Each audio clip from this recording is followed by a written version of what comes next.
Imagine being able to face any situation without being disturbed. Not someday, not after years of practice, but having access right now to a place inside you that nothing can shake. A quiet strength that remains steady, whether you're in the middle of chaos or resting in peace. What if I told you that calm isn't something you need to achieve? That the unshakable mind you're searching for isn't somewhere out there? It's something you remember? 2,500 years ago, a man sat under a tree and discovered this. He had tried everything: pleasure, deprivation, every path imaginable. And what he finally understood changed the course of human wisdom. Not a religion, not a belief system, a map. A practical step-by-step map to peace that doesn't depend on your circumstances being perfect. That map is what I want to share with you today. These aren't abstract concepts. They're techniques that transform how you respond to stress, to adversity, to the unexpected challenges life brings. And they work whether you're in crisis right now or simply seeking something deeper. If it feels right, let me know in the comments where you're listening from. I love knowing you're out there.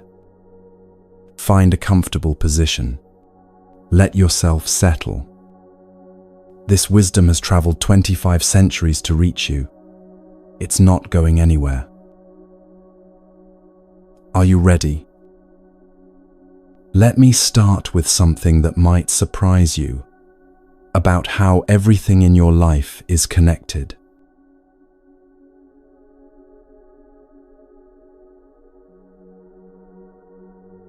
This morning, you probably did something without thinking about it. Maybe you made coffee or tea. Your hands moved through familiar motions, filling the kettle, measuring grounds or leaves, waiting for water to heat. Steam rose.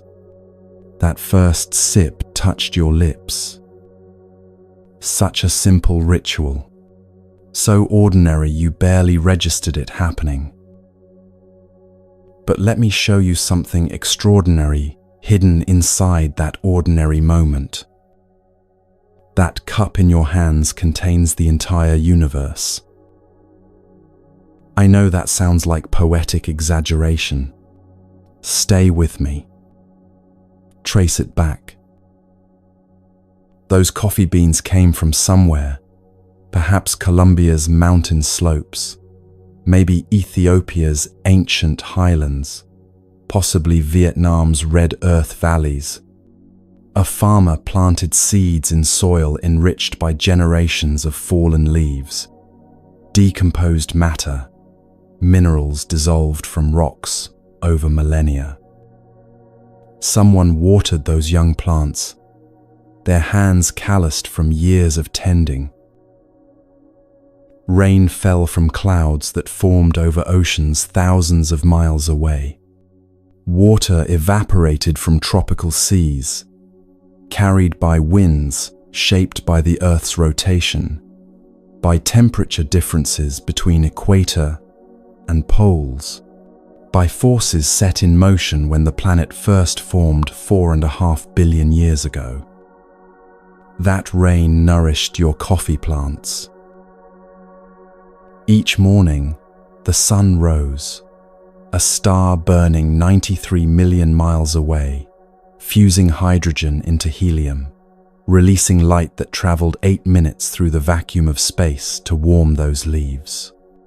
Photosynthesis transformed starlight into sugars, into growth, into the beans that eventually reached your cup. Human hands picked those ripe cherries, Real people with their own morning rituals, their own families, their own joys and heartbreaks. They sorted the harvest, their fingers moving with practiced efficiency learned over seasons. Others dried the beans under that same sun, turned them regularly, checked for quality. Roasters transformed green beans into aromatic brown. Someone designed the roasting equipment. Someone else manufactured it. Workers assembled the machines. Engineers solved problems that arose. Entire supply chains stretched across continents, ships crossing oceans, trucks rumbling over highways, warehouses storing and distributing. The water you used fell as rain somewhere, filtered through layers of earth and stone, collected in reservoirs built by workers who poured concrete and laid pipes. Engineers designed treatment systems. Pump operators monitored pressure. Infrastructure, maintained by thousands of people you'll never meet, made clean water flow from your tap. Your cup itself, if ceramic, someone dug clay from the earth, shaped it on a wheel or in a mold, glazed it with minerals, fired it in a kiln fueled by gas or electricity generated at power plants. If glass, sand, was melted at temperatures exceeding 2000 degrees. Artists designed the shape. Factory workers produced it. Truck drivers delivered it to stores where cashiers sold it to you with money you earned through your own labor. And you, standing there, able to lift that cup because your parents fed you, because farmers grew that food decades ago when you were young, because the earth provided nutrients, because the sun shone then too. You understand the concept of coffee, the word itself, because someone taught you language, because humans developed complex communication over hundreds of thousands of years of evolution. Nothing in that simple morning ritual exists alone. This is what the Buddha called dependent origination, pratitya samutpada in Sanskrit. Everything arises in connection with everything else. Nothing stands independently. The entire cosmos conspired across time and space to bring you that single sip of warm liquid on an ordinary morning. And understanding this leads us directly to one of the most misunderstood teachings in all of Buddhism, karma. When most people hear the word karma, they imagine cosmic justice, divine scorekeeping, do something bad, get punished by the universe, do something good, receive rewards. Like there's some celestial accountant tracking every deed, dispensing consequences according to a moral ledger. But that's not what karma is. The word karma simply means action. It's the natural law of cause and effect playing out through intention and behavior. Not punishment, not reward, just the way reality works. Imagine standing beside a perfectly still lake on a windless morning. The surface mirrors the sky like polished glass. You pick up a smooth stone and toss it in. Ripples spread outward in perfect concentric circles, expanding in every direction, touching the far shore, reflecting back, interfering with each other in complex patterns. Did you create those ripples as a reward for throwing the stone skillfully? Are the ripples punishing you for disturbing the water's stillness? Of course not. They're simply the natural consequence of your action. Stone meets water, physics happens, ripples form. Cause and effect. That's karma in its truest sense. Every thought you think sends ripples through the lake of your mind. Think angry thoughts repeatedly, and anger becomes your mind's default state. Practice gratitude consistently, and appreciation becomes how you naturally see the world. Every word you speak sends ripples through the lives around you. A harsh word can echo in someone's mind for years. A kind word can change the entire trajectory of their day, which affects how they treat others, which ripples further outward. Every action you take creates waves that touch other lives in ways you may never witness. Hold the door for someone rushing behind you. Maybe they arrive at their appointment on time. Maybe that appointment changes their career. Maybe they go home in a better mood and connect with their child. Maybe that child remembers that evening decades later as a turning point. You'll never know, but the ripples spread. And here's what makes this understanding both sobering and liberating: those ripples come back. Not because the universe keeps score, but because everything is connected. Send kindness into the world, and you're creating conditions where kindness returns. Send anger or bitterness, and you're planting seeds of anger, not through magic, through the interconnected nature of existence. The Buddha expressed this with startling clarity. What you think, you become. What you feel, you attract. What you imagine, you create. Let those words settle. Really let them land. This isn't mysticism. It's neuroscience confirmed by ancient wisdom. Spend your days thinking bitter thoughts, and your neural pathways literally rewire toward bitterness. Your brain becomes optimized for finding things to be bitter about. Imagine worst-case scenarios constantly, and you train your nervous system into chronic anxiety. Practice gratitude regularly, and you develop an eye for beauty, for kindness, for reasons to appreciate life. But here's where this teaching becomes genuinely hopeful, genuinely transformative. Your past doesn't own you. Yes, your previous actions have consequences. Yes, you're experiencing results from seeds planted yesterday, last year, perhaps in childhood. Those consequences are real and sometimes difficult. But right now, in this precise moment, you're planting new seeds.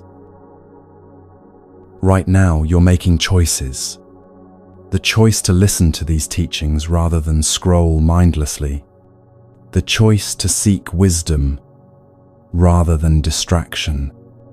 The choice to grow rather than stagnate. Each choice is karma in action. Each moment is seed planting time. Every moment offers a fresh start. Every breath brings new possibility. Think of one small thing you could shift today. Not something overwhelming, not a complete personality overhaul, just one tiny adjustment. Perhaps pausing 3 seconds before responding when irritation rises in your chest. Maybe actually looking into someone's eyes when they speak, instead of glancing at your phone's dark screen. Possibly saying thank you and letting yourself feel genuine appreciation rather than automatic politeness. Choosing to walk outside for 5 minutes instead of scrolling for 30. These aren't good deeds in some moral sense. They're investments in your own peace. They're you consciously choosing which seeds to plant in the garden of your mind. Because here's the truth that changes everything once you really grasp it. You're not a passive recipient of karma. You're actively creating it every single moment you're alive. Choose patience over anger once, and you've made patience slightly more accessible tomorrow.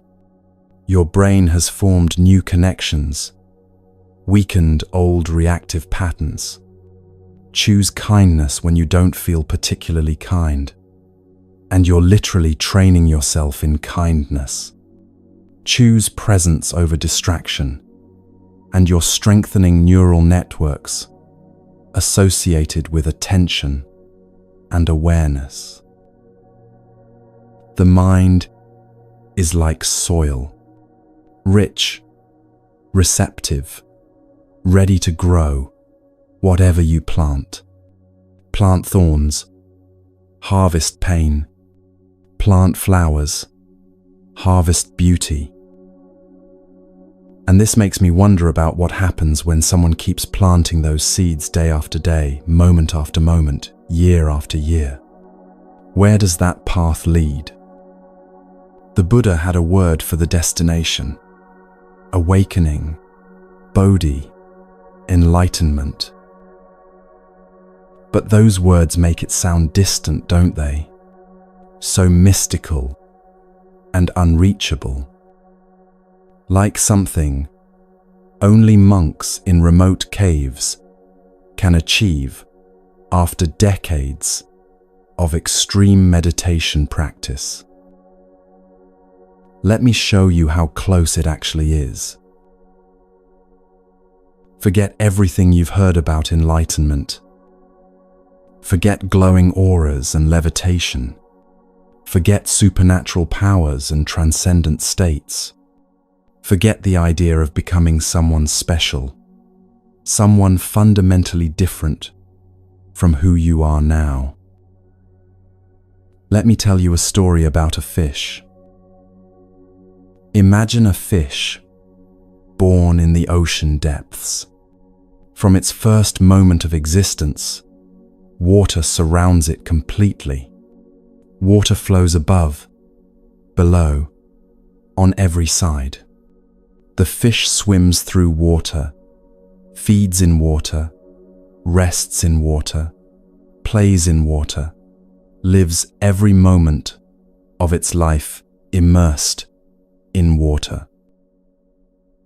But here's the remarkable thing. The fish has no concept of water. How could it? Water is so omnipresent, so utterly pervasive, that the fish can't perceive it as something distinct from existence itself. To the fish, water just is. It's like asking you to see air. Yes, intellectually, you know air exists, but do you experience it constantly? Or does it fade into the background of awareness, noticed only when wind blows or breath becomes difficult? Now imagine one day, perhaps through some fortunate accident, perhaps through patient attention, the fish suddenly becomes aware. A shift occurs in consciousness. Suddenly, the fish realizes I'm in water. This whole time, all these years, I've been swimming in water. Water has been here all along. Nothing about the water changed. The ocean didn't transform. Only the fish's awareness shifted. Recognition occurred. That's enlightenment. It's not about becoming something you're not. It's about seeing what's always been true. It's not about achieving some special state of consciousness unavailable to ordinary people. It's about recognizing the reality you've been swimming in since birth. We spend our lives immersed in this present moment, in this field of awareness, but we don't see it. We're so busy thinking about the past, replaying conversations, regretting decisions, analyzing what went wrong, so busy planning the future, worrying about outcomes, imagining scenarios, trying to control what hasn't happened yet. So busy judging, comparing, wanting things to be different than they are. We miss the water we're swimming in. Enlightenment is simply waking up to what is. Not what was last year, not what might be tomorrow, not what should be, according to your preferences. What is right now, in this moment, exactly as it presents itself. And this matters tremendously because most human suffering comes from fighting reality. We think peace will arrive when we arrange our external lives perfectly, when we finally get the right job with the right salary and the right colleagues, when we find the right relationship that fulfills all our needs, when we achieve the right body through the right diet and exercise program, when we accumulate the right amount of money to feel secure, when all conditions finally align just so. But the Buddha discovered something radical, something that overturned conventional wisdom. Suffering doesn't come from our circumstances. It comes from how tightly we grip them. Before enlightenment, before he became the Buddha, he was Prince Siddhartha. He had everything a human being could possibly want. Literally everything. Unimaginable wealth, exquisite pleasures, perfect comfort, unlimited luxury. 3 palaces for different seasons, dancers, musicians, the finest foods. Every desire met before it fully formed. And he was profoundly miserable. So he left, abandoned his comfortable prison. He became an ascetic, a wandering monk, practicing extreme self-denial. He starved himself until his ribs showed through paper-thin skin. He practiced such severe austerities that he nearly died multiple times. He thought perhaps suffering was the path, so he made himself suffer deliberately, intensely. And he discovered that didn't work either. He was suffering about suffering, adding a second layer of pain on top of life's natural difficulties, turning existence into a battle against existence itself.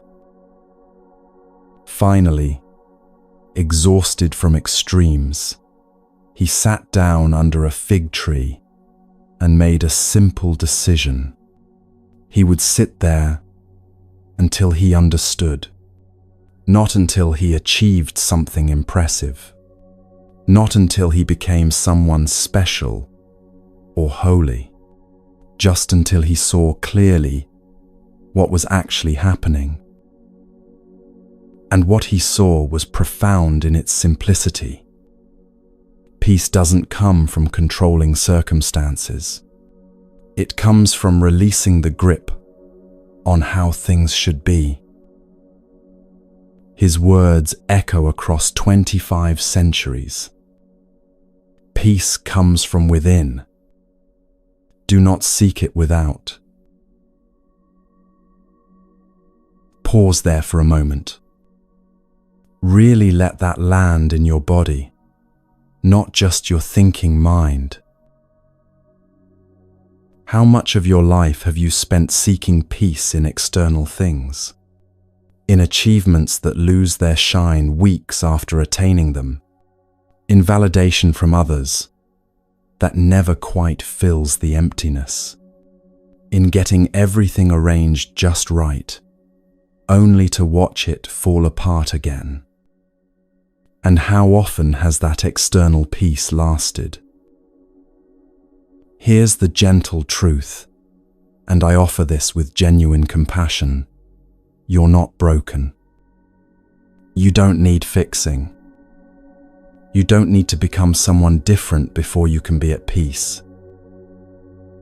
You need remembering. Like coming home to a house you never actually left. You've been there the whole time, just looking everywhere else for it, searching the world for something you've carried in your chest since birth. Enlightenment sounds like some distant mountain peak, requiring decades of difficult climbing, but it's more like realizing you're already standing on solid ground. You were just so busy looking up at the peak, so focused on the journey ahead, that you forgot to feel the earth beneath your feet, supporting you right now. And here's a paradox that confuses many people first encountering these teachings. Enlightenment means living without attachment, but it doesn't mean living without love. Love deeply, but release the need to own. Care profoundly while surrendering the illusion of control. Experience joy fully, even knowing, especially knowing, it will eventually pass. Think about watching a sunset. You stand there witnessing its beauty, feeling moved as colors spread across the sky in brilliant streaks. You don't need to own the sunset to appreciate it fully. You don't need to prevent it from changing to enjoy this moment of beauty. You love it completely while knowing it will fade into night. That knowing doesn't diminish the love, it deepens it. That's what awakening allows.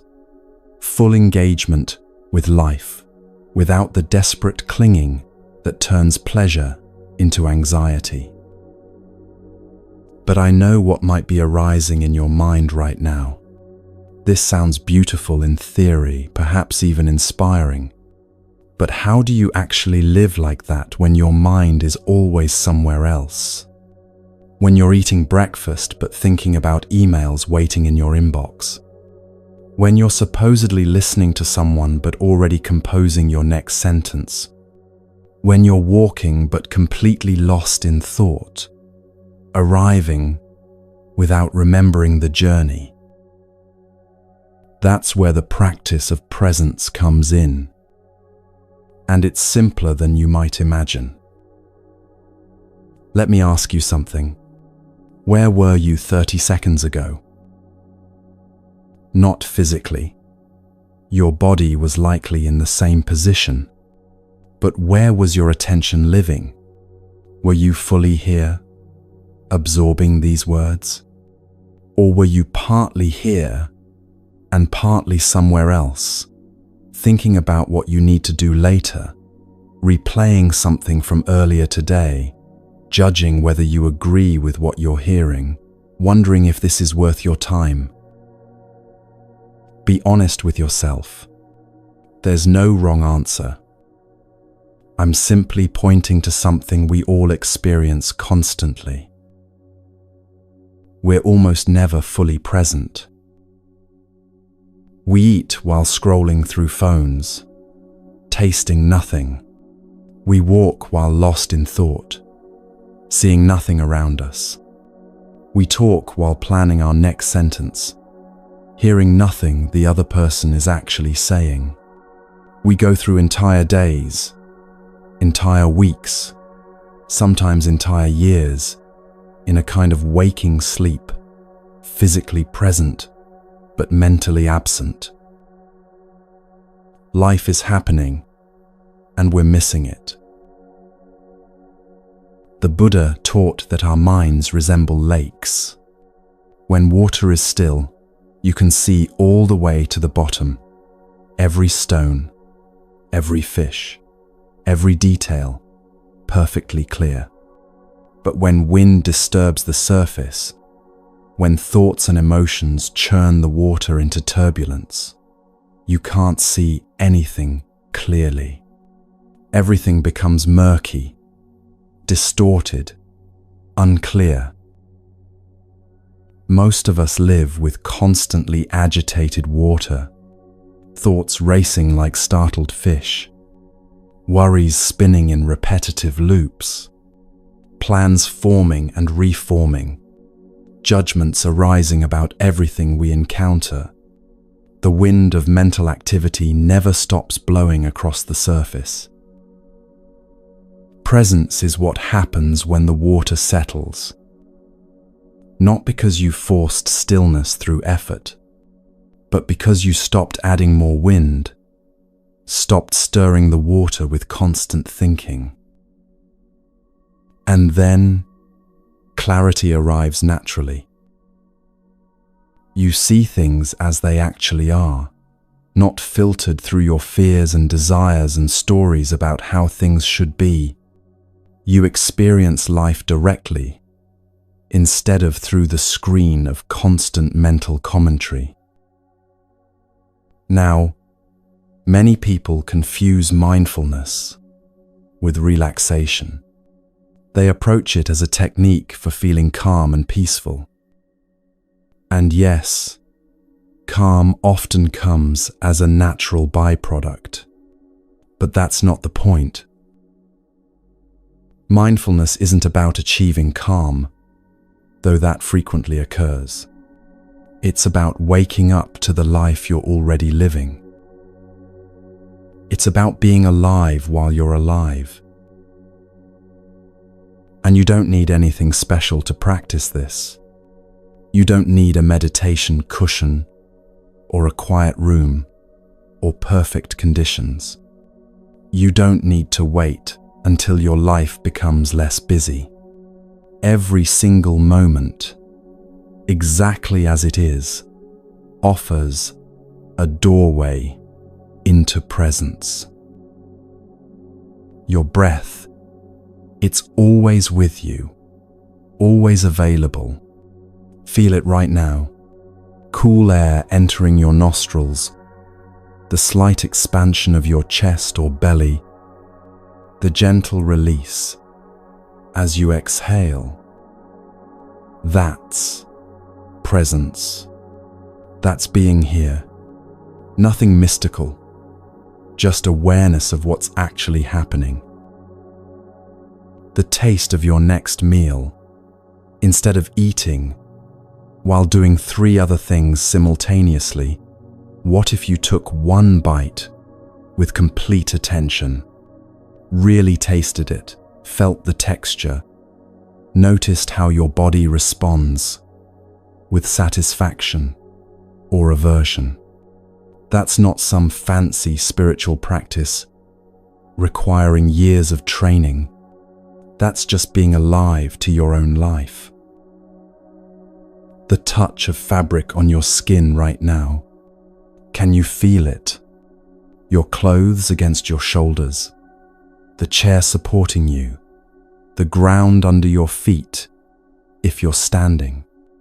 Most of the time we're so disconnected from our bodies, so lost in thoughts, that we don't notice these sensations. But they're always there, quietly inviting us back to now. Sound in this moment. What do you actually hear? Maybe birds singing outside your window. Maybe traffic humming in the distance. Maybe the sound of your own breathing, your heartbeat. Maybe silence itself, that vast quiet underneath everything. You don't have to do anything with these sounds. Don't have to analyze or judge them. Just notice them existing. That's presence. There's a story I love about a monk washing dishes. A young student, eager for profound teachings, asked him what the secret to enlightenment was. The monk looked up from the sink and said simply, "When you wash the dishes, wash the dishes." The student was confused, probably disappointed. He wanted some elaborate technique, some secret meditation practice, some complex philosophy. But the monk was pointing to the most profound thing there is. When you wash dishes, don't wash them to get them clean so you can move on to the next task. Don't wash them while your mind replays an argument from earlier or rehearses tomorrow's presentation. Just wash the dishes. Feel the warm water flowing over your hands. Notice the slickness of soap bubbles. Hear the gentle clink of plates. Be alive while washing them. That's it. That's the whole practice of presence. That's enlightenment, available in ordinary moments. The Buddha understood this deeply and expressed it with timeless clarity. Listen to his words, as relevant now as they were 2,500 years ago. The secret of health, for both mind and body, is not to mourn for the past, not to worry about the future, but to live the present moment wisely and earnestly. Let that sink in deeply. Not to mourn the past, but how much of your mental energy goes into replaying old conversations, old mistakes, old wounds that can't be changed. Not to worry about the future, but how much anxiety do you generate about things that haven't happened and might never happen? To live the present moment wisely and earnestly, to be here, fully, with whatever is actually occurring, rather than whatever you wish were occurring. That's where your life actually happens. Not in memories, however vivid. Not in plans, however detailed. Right here, right now, in this breath. And the beautiful thing is you can start immediately. You don't need to wait for anything. You don't need to be more prepared, more spiritual, more anything. This moment, exactly as it is, with all its ordinariness, is your opportunity to wake up. Feel the weight of your body right now. Notice your next breath, entering and leaving. That's all it takes to begin this practice. That's all it takes to come home. If you need to pause here, that's absolutely perfect. Let these teachings settle like snow falling on still water. There's no rush to reach anywhere. Or if you're ready, let's continue walking this path together. Because presence opens the door to awakening. But the Buddha left us something even more complete, an actual map with 8 interconnected paths.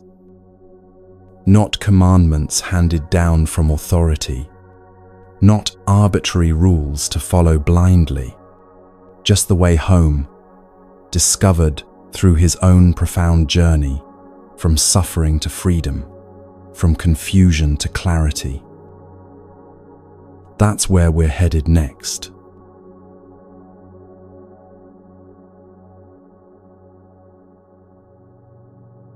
The Buddha tried everything: luxury that left him empty, starvation that made him weak, and finally, sitting beneath a tree as dawn approached, he understood there must be another way. That other way became known as the middle path, and it's the heart of everything he taught. There's a story about a musical instrument called the veena, something like a sitar with strings stretched across a hollow body. If you tune the strings too loose, they produce no sound at all, just a dull thud when plucked. Tighten them too much, and they snap under the tension. But find that precise point between not too tight, not too loose, and suddenly the instrument sings with perfect resonance. That's the middle way. Not compromise, not settling for mediocrity, precision. And the Buddha mapped out exactly what that precision looks like in 8 interconnected practices. Not commandments carved in stone, not rules to follow blindly, just clear observations about how reality works and how to work with reality instead of against it. These 8 paths weave together like threads in fabric. Pull one, and all the others shift. Practice one, and you strengthen all of them. Let me show you how they live in your daily life. The first path is right view, seeing things as they actually are, rather than through the distorting lens of your desires and fears. Remember that morning coffee we traced back through time and space. Everything in it was changing, transforming, connected to everything else. Right view means recognizing that same impermanence everywhere you look. Your body is changing this very moment. Cells dying, cells being born, nothing static. Your thoughts arise and dissolve like clouds, forming and dispersing. Your relationships evolve whether you want them to or not. Everything flows. Look at a photo of yourself as a child. Is that you? Same name. Yes. But every cell in that small body has been replaced multiple times since then. Every belief you held at 5 years old has likely shifted or vanished entirely. The personality, the memories, the physical form, all transformed. So where is the real you? Right view sees this clearly. There's no fixed, unchanging self at the center. And that's not sad or frightening. It's liberating. When you see things as they truly are, suffering loses its power over you. Because suffering comes from grasping what cannot be held, from demanding permanence in a universe of constant change. Right view releases that impossible demand. From seeing clearly comes the second path. Right intention. This is the decision, the commitment, the turning of your whole being toward peace and wisdom. This isn't just thinking positive thoughts. It's setting a direction for your life and choosing that direction over and over especially when you don't feel like it. It's deciding to respond with compassion, even when anger feels justified. It's choosing generosity when your instinct is to hoard. It's opting for honesty when lying would be easier. Imagine you have a relative who's difficult, critical, demanding, never satisfied. Every visit leaves you drained and frustrated. Right intention is deciding to visit anyway, not out of guilt or obligation, but from a genuine commitment to reduce suffering where you can. Maybe they're lonely. Maybe their criticism comes from their own pain. Right intention sees beyond the surface irritation to the shared humanity underneath. The third path flows naturally from this: right speech. Your words as medicine, rather than poison. A single sentence can create a wound that lasts years. I'm sure you can remember something cutting someone said to you a decade ago, words that still sting when recalled. But equally, a few words can heal deeply. I see you. I understand. You're not alone. The Buddha taught 3 gates for speech. Before you speak, ask yourself, is it true? Is it kind? Is it necessary? If your words can't pass through all 3 gates, perhaps silence is wiser. This doesn't mean becoming passive or dishonest.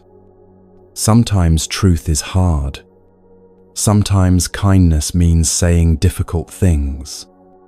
But right speech avoids gossip, avoids harsh words spoken in anger, avoids empty chatter that fills silence without creating connection. It means speaking with intention and care. Right action, the 4th path, extends this care beyond words into everything you do. Not just avoiding harm, but actively creating healing wherever possible. There's a story about a woman at the grocery store who noticed someone ahead of her counting coins, clearly short of what they needed. She could have looked away, minded her own business. Instead, she quietly handed the cashier enough to cover the difference. Small action, barely noticeable. But that person went home with food instead of shame. Maybe they remembered that kindness when they saw someone else struggling. Ripples spreading outward from one small choice. Right action means living with awareness that every choice matters. How you treat the server who brings your food. Whether you pick up litter you didn't drop. How you respond when someone cuts you off in traffic.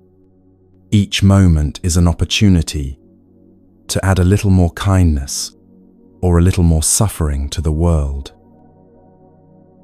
The 5th path addresses something we often ignore: right livelihood. How you earn your living matters deeply.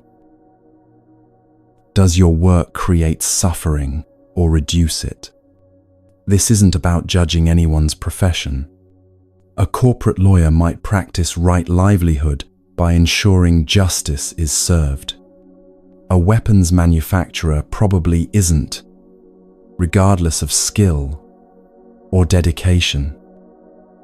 The question is, does this work align with reducing harm and increasing well-being?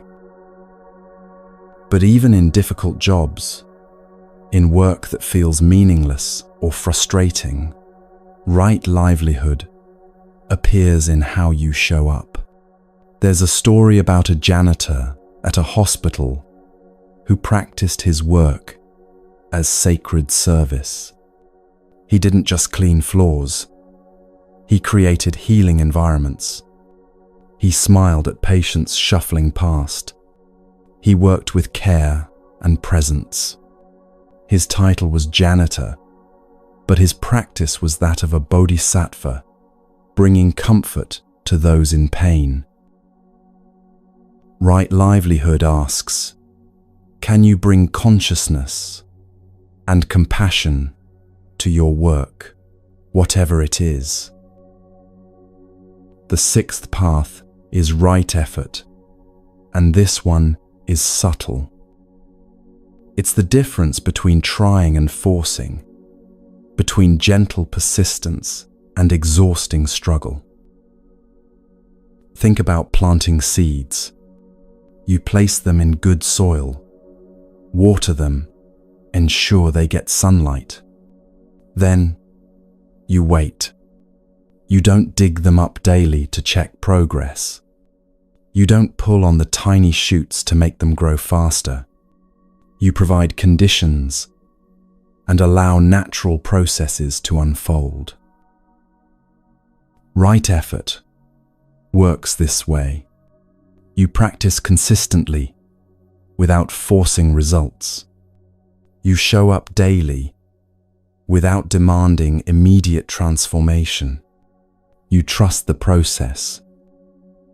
Bamboo grows this way, spending years developing root systems underground before suddenly shooting upward at astonishing speed. From the surface, nothing seems to be happening for years. But underground, foundations are being laid. Then one season, growth becomes visible and rapid. Your practice may feel like that. Days or weeks where nothing seems to change. Then suddenly, you notice you responded with patience where you would have exploded before. The underground work has been happening all along. The seventh path is right mindfulness, coming back to presence again and again. We explored this already, but here's what matters. Mindfulness isn't achieved once and then maintained forever. It's practiced moment by moment by moment. Your mind will wander thousands of times during meditation. That's not failure, that's the practice. Every time you notice the wandering and return to presence, you're strengthening awareness. Every distraction recognized is a small awakening. The monk who meditates for 30 years still experiences mind wandering. The difference is they notice more quickly and return more gently. Meditation isn't a special state reserved for cushions and silence. It's training that prepares you for life. When anger arises in traffic, can you notice it arising before it controls you? When anxiety begins its familiar spiral, can you recognize the pattern before you're lost in it? That's right mindfulness in action. The eighth path completes the circle, right concentration. One-pointed presence, undivided attention, the power of being fully here for whatever you're doing. This isn't just about sitting meditation, though that certainly develops concentration.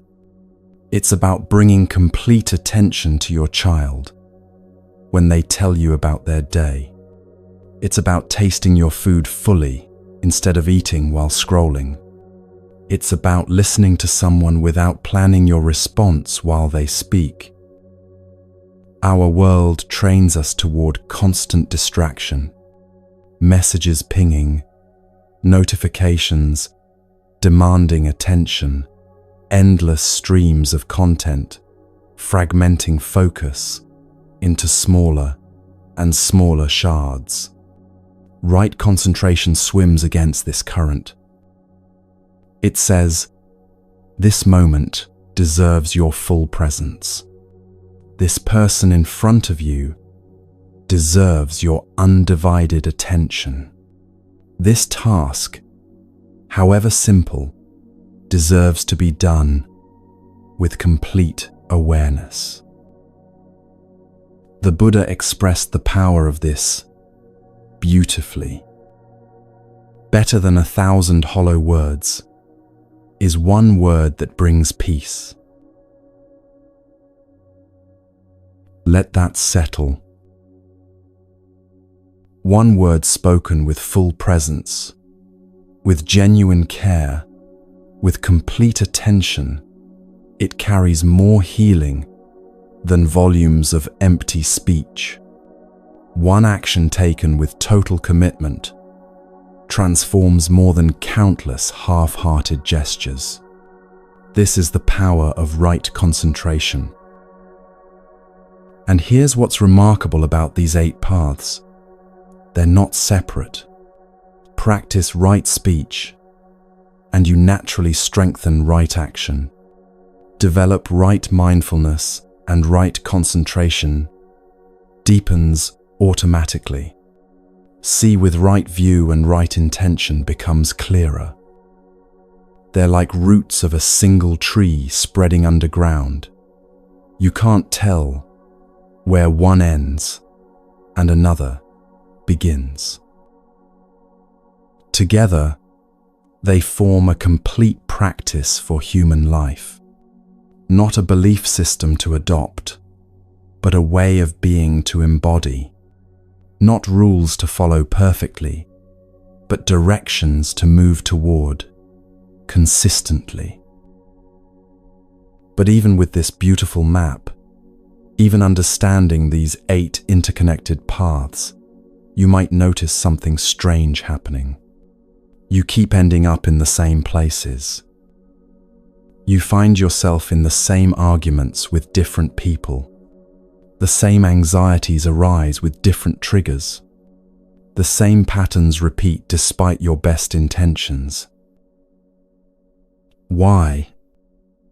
The Buddha called it the wheel. Have you ever caught yourself in the middle of an argument and suddenly thought, I've had this exact fight before? Different person, different topic maybe, but the same energy, the same dynamic, the same painful dance. Or noticed yourself reaching for your phone in that familiar way, seeking something you can't quite name, scrolling for satisfaction that never comes, then doing it again 20 minutes later. Or found yourself anxious about something new, but with a quality of anxiety that feels ancient and familiar, like you've carried this particular flavor of worry your whole life. The Buddha called this samsara, the wheel of repetitive patterns, cycling endlessly until we learn to step off. Now, traditional Buddhism speaks of samsara as the cycle of death and rebirth across lifetimes. Maybe that's true, maybe it's metaphor, I can't tell you with certainty. But what I can tell you with absolute certainty is this: samsara is definitely real within this one life. Same reactions to stress, just different stressors. Same patterns in relationships, just different partners. Same emotional loops, just different circumstances triggering them.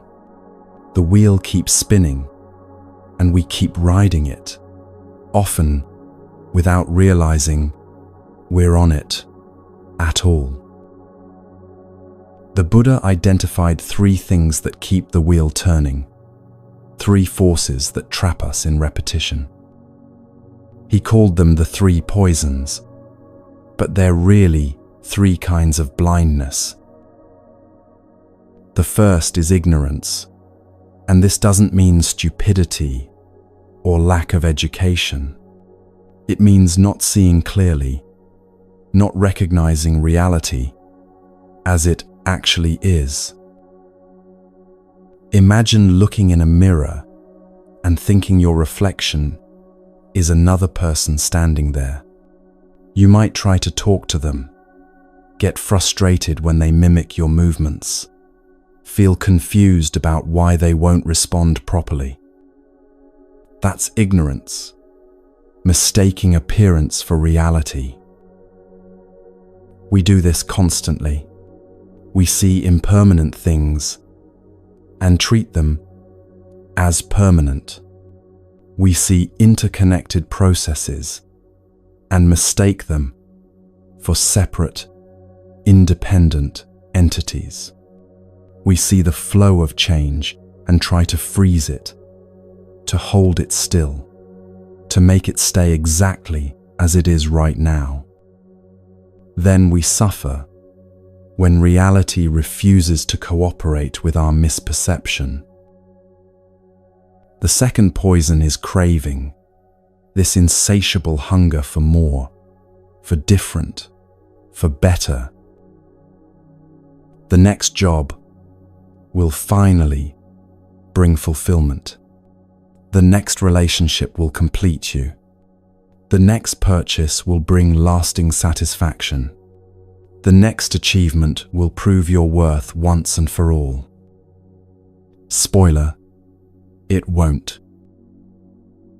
Not because jobs, or relationships, or achievements are bad, but because craving has no bottom. It's not actually about the thing being craved. It's about the craving itself, an internal restlessness that latches onto whatever's nearby. Feed it, and it grows hungrier.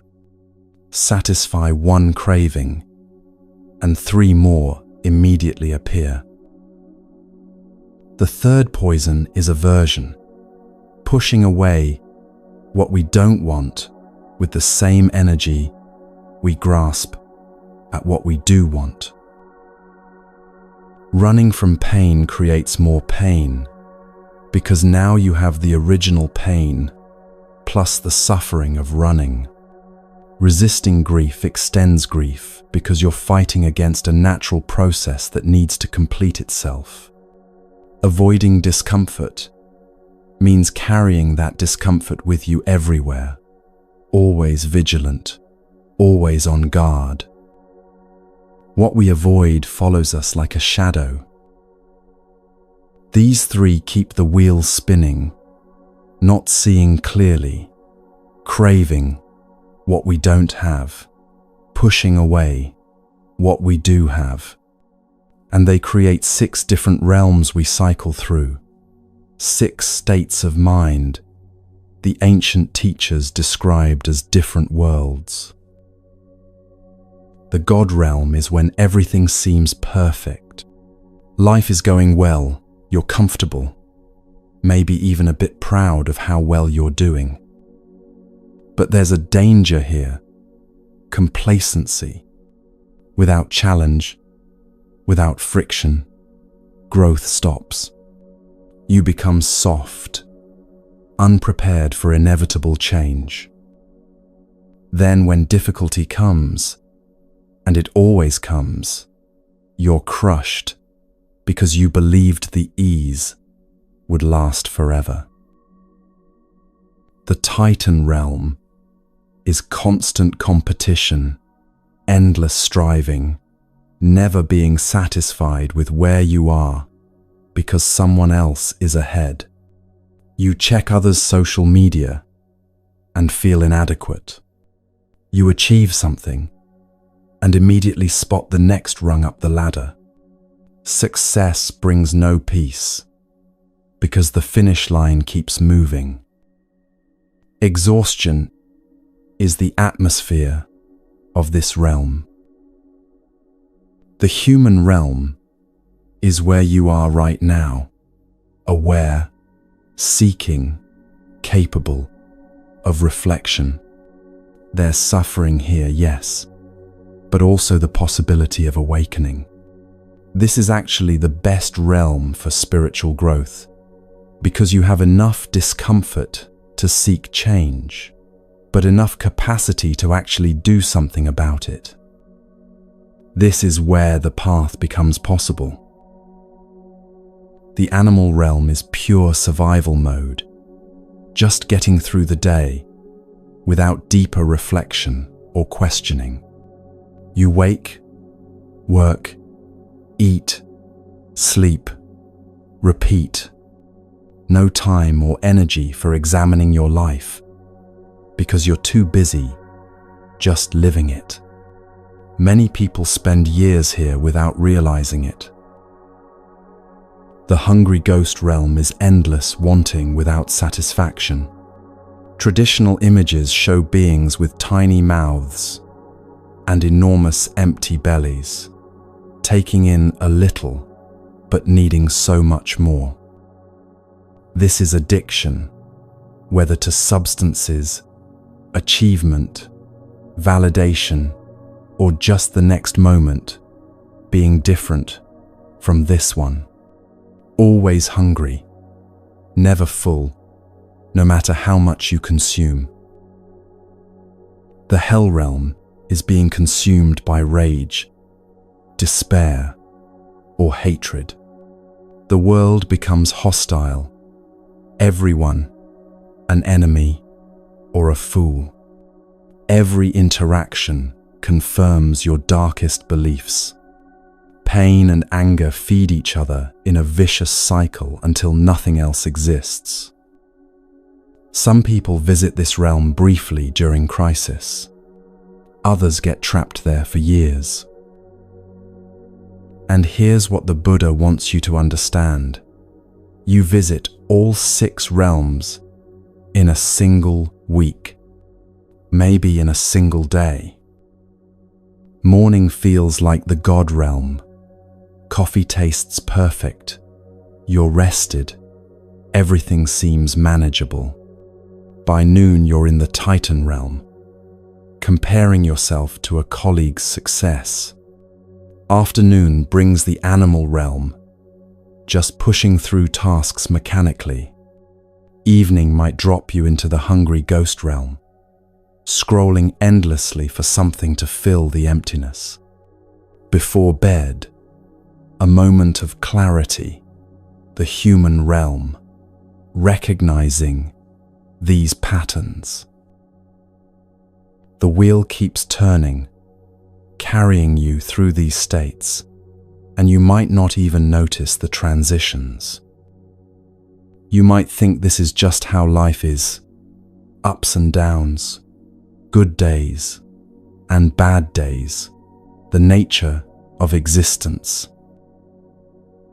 But the wheel only keeps turning as long as you keep feeding it, as long as you remain ignorant of how it works, as long as you keep grasping and pushing away. The moment you see the wheel turning, something shifts. The moment you recognize the pattern in the middle of the pattern, you're already beginning to step off. The Buddha said it simply: the root of suffering is attachment. Breathe with that truth. Not attachment to things, though that's part of it. Attachment to how things should be. Attachment to your story about who you are. Attachment to beliefs about how life ought to work. Attachment to permanence in a universe that only knows change. But attached to what, exactly? That's where the Buddha's most liberating truth comes in. And it might sound scary at first, but I promise, it's the most freeing thing you'll ever hear. Who are you? Not what do you do, or what's your name, or what roles you play. Who are you actually? What is this self you've been protecting and defending and building your entire life. Try this experiment with me. Think of a photograph of yourself as a child, maybe 5 or 6 years old. Look at that child in your mind's eye. Is that you? Same name? Certainly. But is it the same person? The body in that photo has been entirely replaced at the cellular level at least twice since then, maybe 3 or 4 times depending on your current age. Every 7 years or so, most of your cells die and new ones take their place. The physical form you called you then literally doesn't exist anymore. What about your thoughts? Are the thoughts you're thinking now the same thoughts that child thought? Of course not. Thoughts arise and dissolve moment by moment. The specific content of your mind at age 6 is completely gone, replaced by entirely different concerns, ideas, and mental patterns. Your beliefs? At 6, you believed in things you don't believe now. You've changed your mind about politics, relationships, what matters in life, maybe even fundamental questions about reality. Beliefs shift and transform. Your memories? Research shows that memories change every time we recall them, subtly altering with each remembering. That story you tell about your childhood, it's not a fixed recording, but a constantly evolving narrative, shaped by present concerns and emotions. Even your memories aren't stable. Your name? That's just a label others gave you, a sound they made to get your attention. You could change it tomorrow and still be you, right? So where is the real, unchanging, essential you? This is what the Buddha discovered, and what confused and frightened his students at first. There's no solid, unchanging self at the center. You're not a thing. You're a process. You're more like a river than a rock. A river flows continuously, never the same water from one moment to the next. Yet, we call it by one name: the Mississippi, the Ganges, the Thames. The river is real, but it's not a fixed entity. It's a continuous process of flowing, changing, being fed by countless tributaries, losing water to evaporation, carving new channels, flooding and receding. You can't step in the same river twice because it's literally not the same river.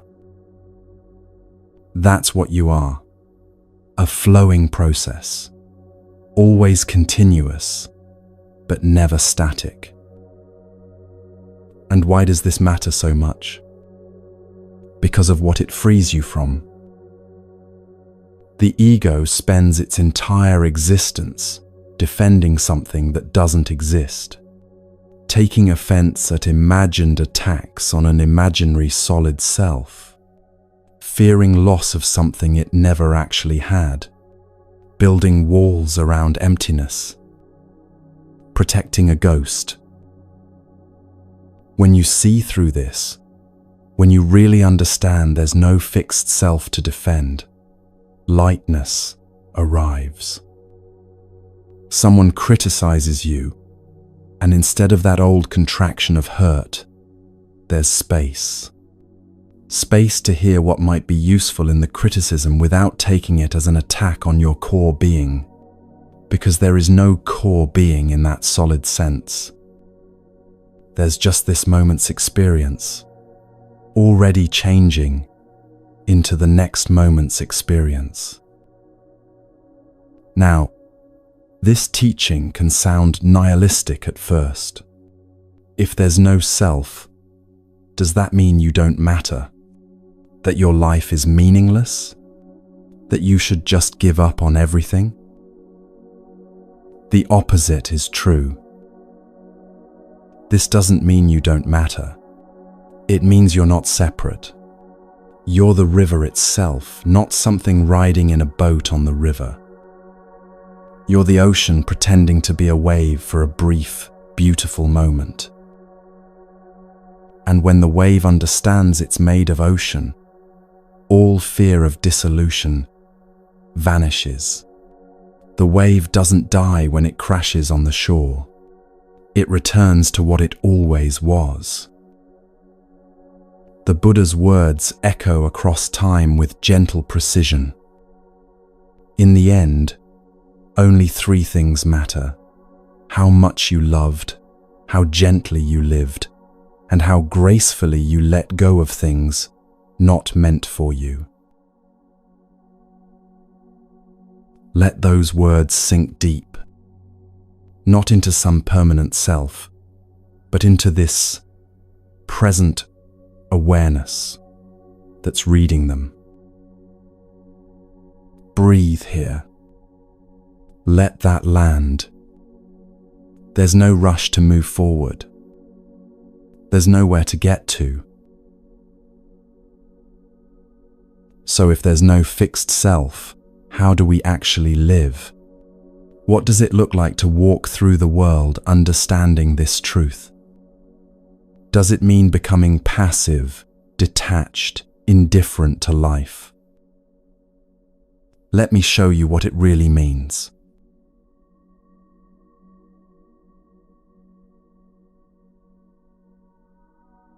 The Buddha almost died trying to find enlightenment.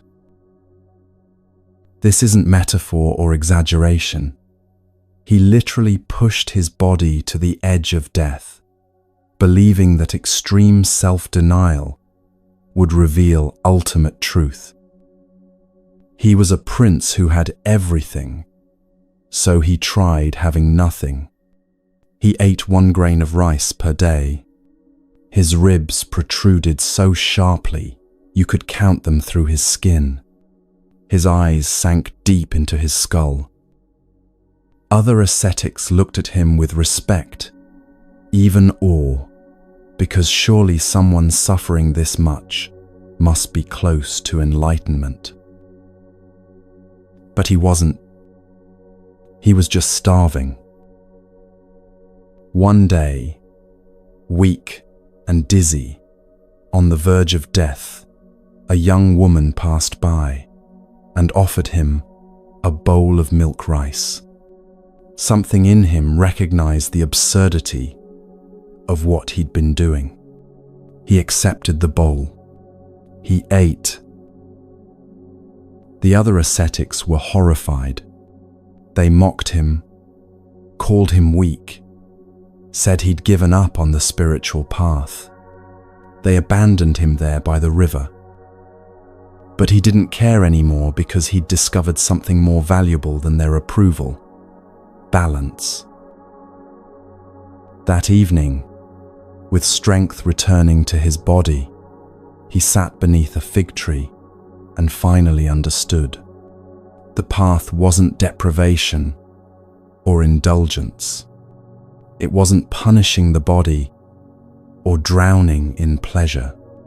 It was the precise point between, like tuning that musical string to the exact tension where it could sing.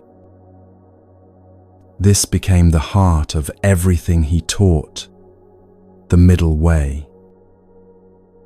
And it's shockingly relevant to how you live right now, this morning, this afternoon, tonight. Take your phone, that device, probably within arm's reach, right now. One extreme is throwing it away entirely, rejecting technology, disconnecting from the world. The other extreme is what most of us do, scrolling mindlessly for hours, checking it first thing in the morning and last thing at night, interrupting every conversation to glance at the screen. The middle way. Use it consciously when it serves you. Then, put it down. Check messages at designated times rather than compulsively every few minutes. Be present with the person in front of you. Then later, be present with the person on the screen. Not rigid rules, but conscious choices. Your body follows the same pattern. One extreme is punishing exercise, pushing past injury, treating your body like an enemy to be conquered or disciplined into submission. The other extreme is complete neglect, numbing yourself with excess, ignoring signals of discomfort or pain.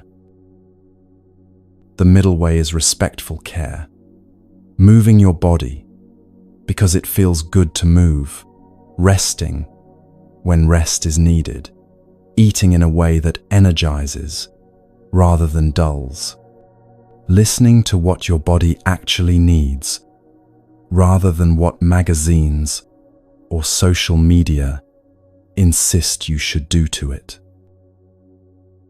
Work becomes a practice ground for this balance. Burnout is one extreme.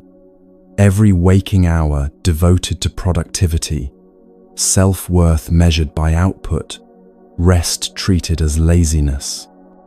Apathy is the other, showing up physically, but checked out mentally, doing the bare minimum, counting minutes until freedom. The middle way is engaged presence, bringing your full attention while you're working, then fully releasing work when you leave. Caring about your contribution without letting it consume your identity. Recognizing that your value isn't determined by your productivity. Relationships reveal this dance between extremes most clearly. Codependence is one edge, losing yourself in another person, needing them to complete you. Anxiety spiking whenever they're not available. Isolation is the opposite edge. Walls so high no one can reach you. Independence hardening into loneliness. Self-protection becoming self-imprisonment. The middle way is connected autonomy, being fully yourself while also opening to deep connection. Loving without needing to possess. Being intimate without losing your center. Offering support while respecting boundaries. This might be the hardest balance to find and the most essential. Notice where you swing to extremes in your own life. That's your edge. That's where your particular work lies.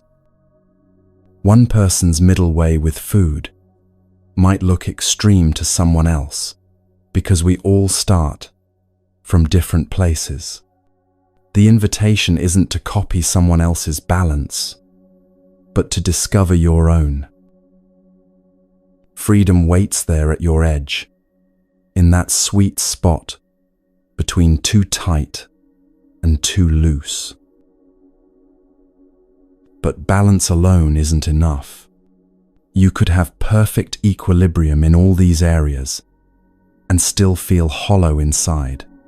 Still disconnected from life's deeper meaning.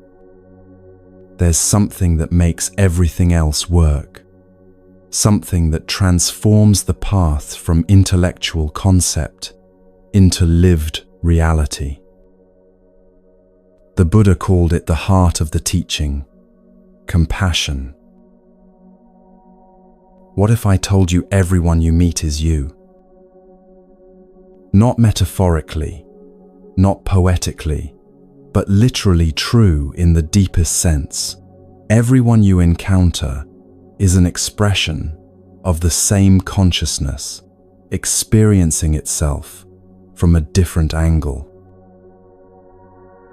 We live with a powerful illusion of separation. We think in terms of me versus them, my needs versus your needs, my happiness or yours. We draw hard lines around this body, this personality, this collection of thoughts, and call it fundamentally separate from everything else. But remember what we explored about interdependence. Nothing exists in isolation. You're made of non-you elements, food that became your body, ideas that became your thoughts, love that became your capacity to care. The boundary between self and other is far more porous than it appears. Your suffering is my suffering, even if I don't realize it yet. When one part of the web trembles, the whole web trembles. We just haven't developed the sensitivity to feel it fully. Compassion is that sensitivity awakening. It's seeing yourself in others, and others in yourself, until the distinction starts to blur. The practice has layers, like learning an instrument, starting with easy songs and gradually building skill for more complex pieces. For those you love, compassion flows naturally and easily. You see their goodness clearly. Wishing them happiness requires no effort. You genuinely want their joy.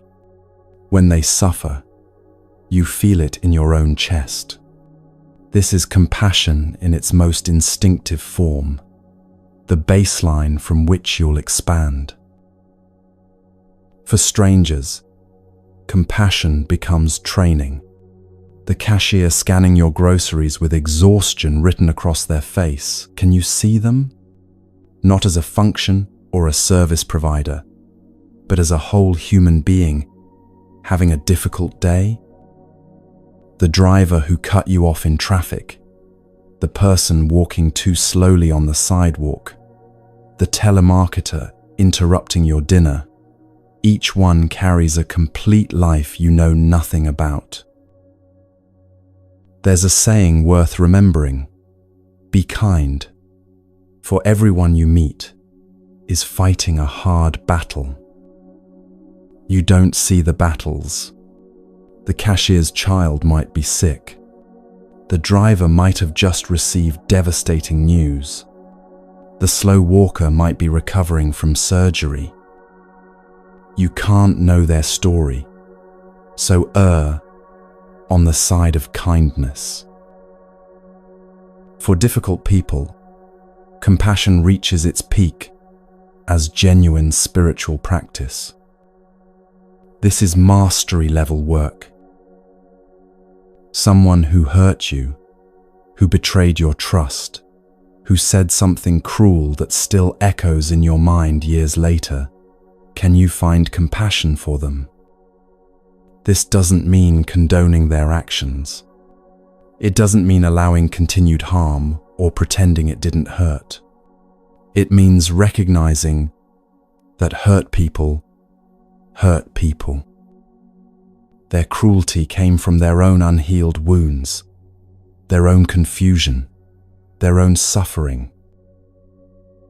There's a story about a man in a grocery store who was rude and aggressive to everyone around him, snapping at the staff, being impatient, radiating hostility. People gave him angry looks, muttered under their breath about his behavior. Then someone overheard him on the phone in the parking lot. His wife had just left him that morning, taking their children. Suddenly, his behavior made sense.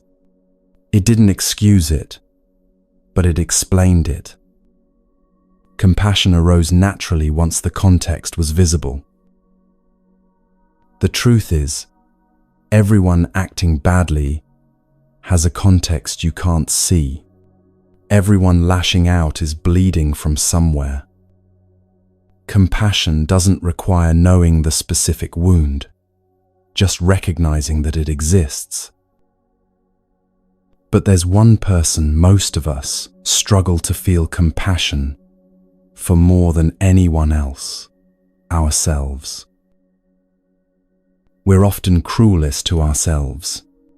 That voice in your head that criticizes every mistake, that replays your failures, that tells you you're not enough, not trying hard enough, not good enough, not lovable enough.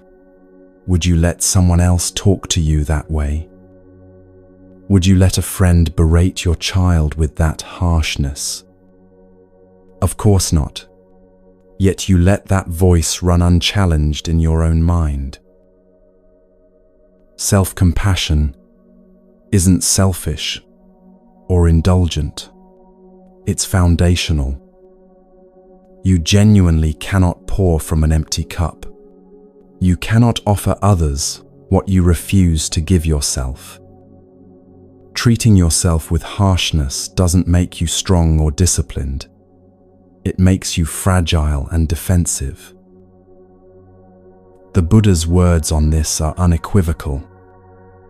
You yourself, as much as anybody in the entire universe, deserve your love and affection.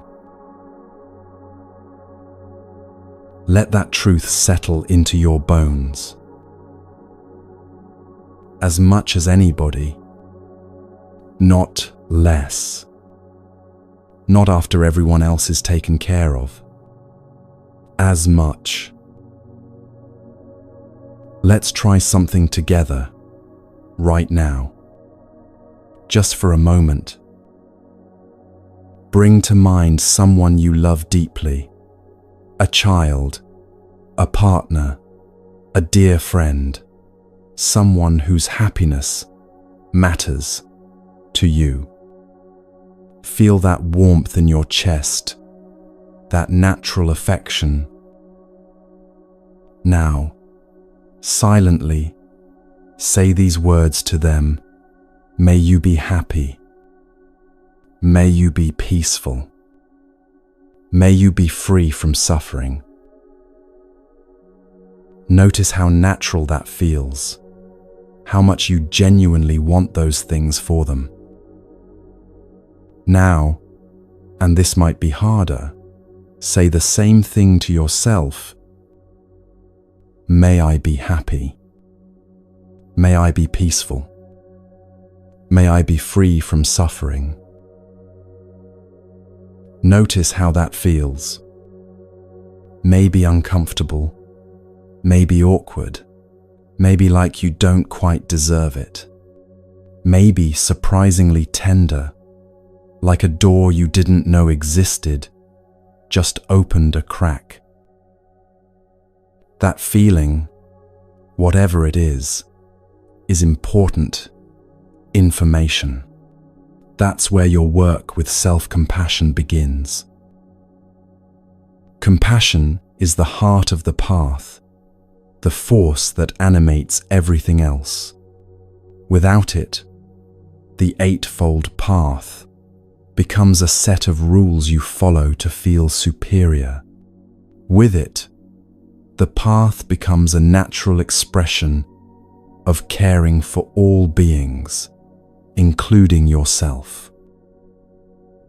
But there's a practice that trains everything we've been discussing: your attention, your awareness, your capacity to be with what is, rather than what you wish it were. And it's simpler than you might think.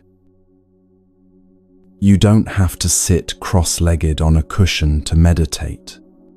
You don't need special equipment, or perfect conditions, or years of preparation. But I'll tell you what meditation actually is, and you can decide how to practice it in your own life. First, let's clear away what meditation isn't. It's not about emptying your mind of all thoughts. That's impossible while you're alive. Thoughts are what minds do, like breathing is what lungs do. Trying to stop thoughts is like trying to stop your heart from beating, misguided, and exhausting. Meditation isn't a blissful escape from reality where you float away on clouds of peace. Sometimes it's peaceful, yes, but sometimes it's uncomfortable, boring, frustrating, or filled with difficult emotions. It's not about feeling a certain way. It's not a special state of consciousness, available only to spiritual adepts. It's not religious ritual, though religious people certainly practice it. You don't need to believe anything or join anything to meditate. So what is it?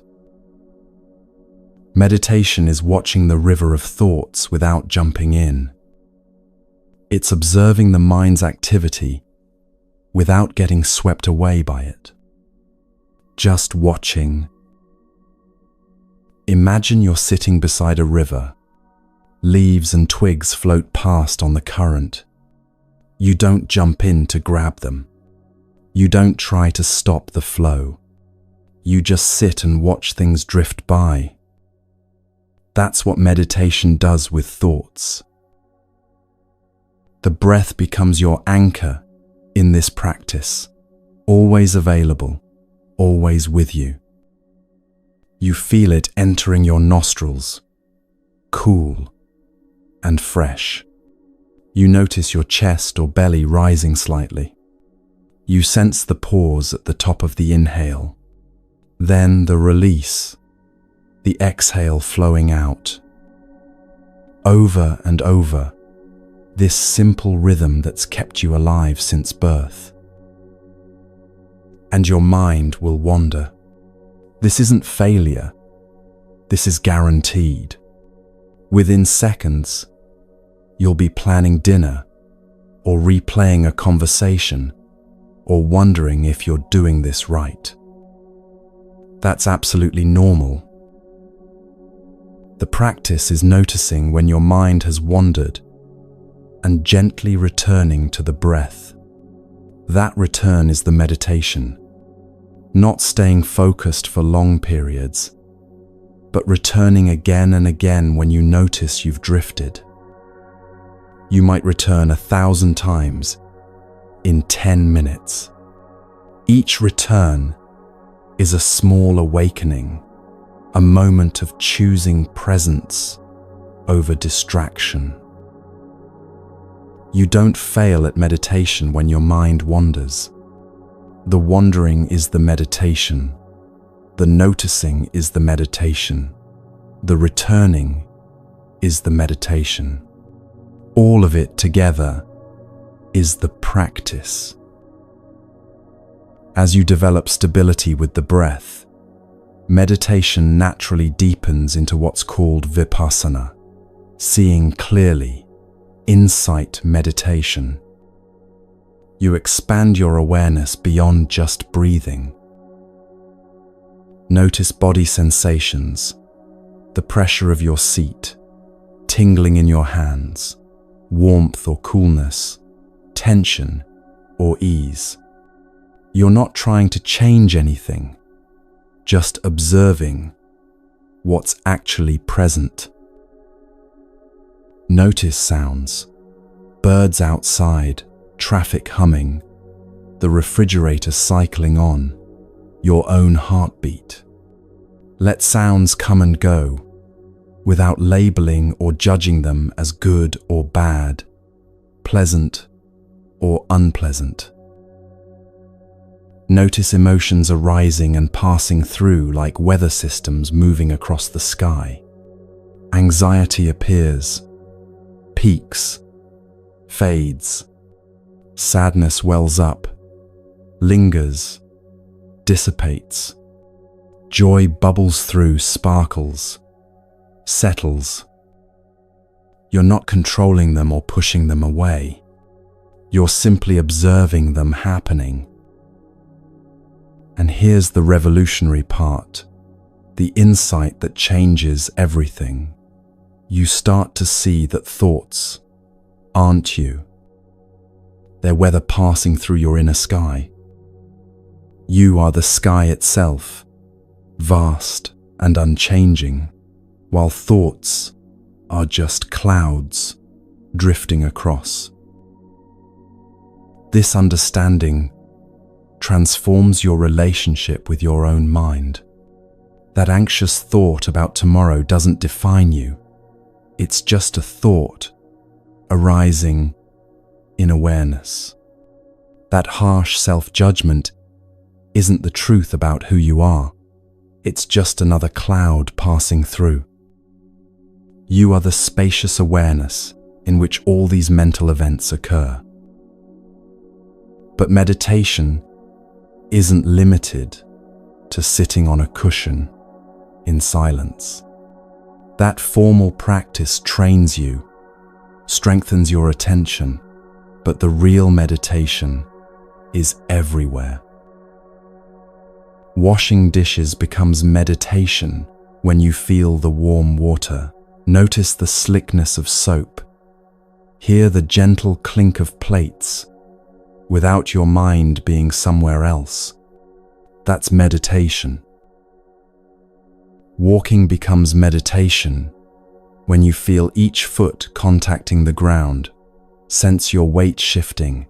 Notice the rhythm of your stride, while your mind stays with the actual experience of walking.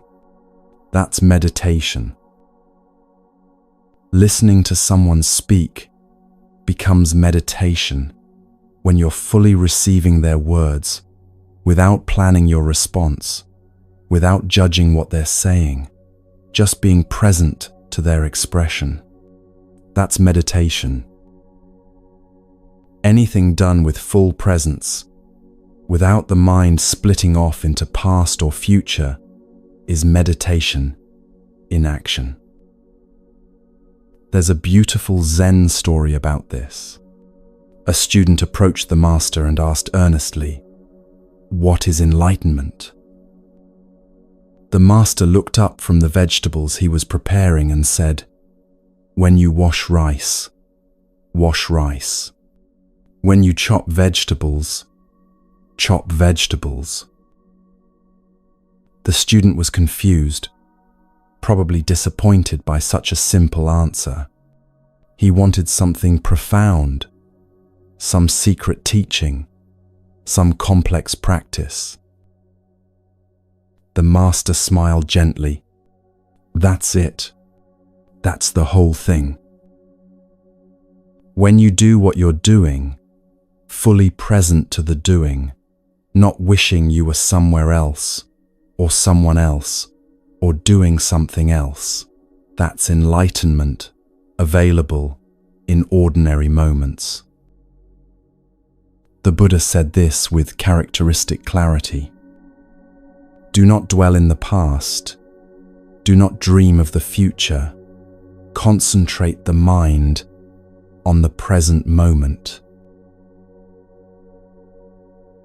Simple instruction. Extremely difficult to maintain, but possible to practice, moment by moment.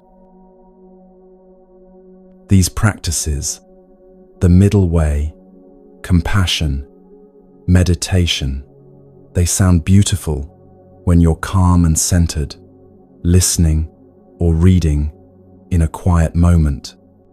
But how do they actually work on a Tuesday morning when you're running late for work and someone cuts you off in traffic? That's the real test, isn't it? The Buddha never said you had to go to a monastery. He never suggested that spiritual practice happens somewhere separate from ordinary life. He said simply, wherever you are, be awake there. Your kitchen becomes a temple when you practice there. Your commute becomes a meditation hall when you bring awareness to it. Your difficult conversation becomes a training ground when you stay present through it. Morning offers your first opportunity, that moment when you transition from sleep to waking, before you grab your phone, before thoughts fully form, one conscious breath, right there. Just one. Feel yourself breathing. Recognize, I'm alive. This is a gift. Not as a thought to think, but as a truth to feel. Eating becomes practice when you give one bite your full attention. Not every bite. That might be unrealistic at first. But one bite where you actually taste the food, feel its texture, notice its temperature, recognize the extraordinary fact that this food exists and is nourishing your body. Gratitude arises naturally from that attention, not as a performance or a should, but as a genuine response to actually experiencing what you're receiving. Walking anywhere, to your car, to the bathroom, down the hallway, feel your feet. The ground is supporting you completely, reliably, always there beneath you. Each step is arriving, not just going somewhere, but being somewhere with each foot placement. You're not trying to get anywhere, you're experiencing being exactly where you are with each step. Working, even boring or frustrating work, becomes a training ground for presence. Answering emails with full attention to each one, rather than rushing through on autopilot. Meetings become opportunities to practice deep listening instead of waiting for your turn to talk. Even mundane tasks, filing, organizing, data entry, can you be awake while doing them? Can you feel your hands moving, notice your breath continuing? Stay present with what is, rather than wishing you were doing something else. Speaking consciously transforms your relationships. Pause before responding. Just 1 second of space between hearing and speaking. In that pause, ask, is this necessary? Will these words create peace or conflict? Am I speaking from presence or reacting from old patterns? Your words are seeds planted in the world. Choose them with awareness of what you're planting. Listening might be the hardest practice of all. Really listening, not waiting for your turn to talk, not formulating responses while the other person is still speaking, not judging or comparing or agreeing or disagreeing, just receiving what they're offering. The gift of being truly heard is so rare in our world. When you offer that gift through genuine listening, you're practicing profound compassion. Difficult moments test everything you've learned. Someone honks aggressively behind you. Can you feel the anger arising in your body before you react? Notice the heat, the tightening, the impulse to honk back or shout or make a gesture. In the space between their honk and your response, freedom lives. That space is where you can choose how to respond rather than reacting automatically from conditioning. Evening becomes a time for gentle reflection without harsh judgment. Where were you awake today? Where were you asleep? Running on autopilot? Not beating yourself up for the moments you missed, but simply noticing with kind awareness. Tomorrow brings another opportunity, another day of practice, another chance to show up more fully to your own life. You don't need to be perfect at any of this. Perfection isn't the goal and wouldn't be useful if it were possible. You just need to notice. Notice when you're present. Notice when you're not present. Notice the difference between the two states. The noticing itself is awakening happening in real time. As you practice this way, really practice it. Not just think about practicing it. Something begins to shift. You start to see what the Buddha saw 2,500 years ago under that tree. Something that changes everything about how you experience the world and your place in it.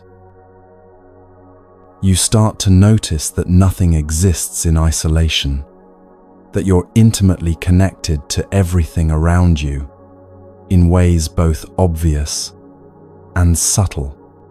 Your breath contains oxygen created by trees halfway around the world.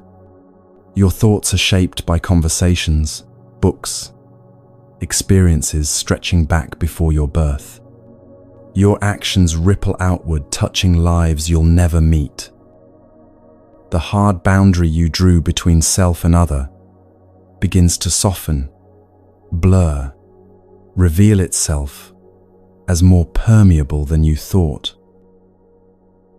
That insight takes us deeper still, into understanding how profoundly interconnected all of existence truly is.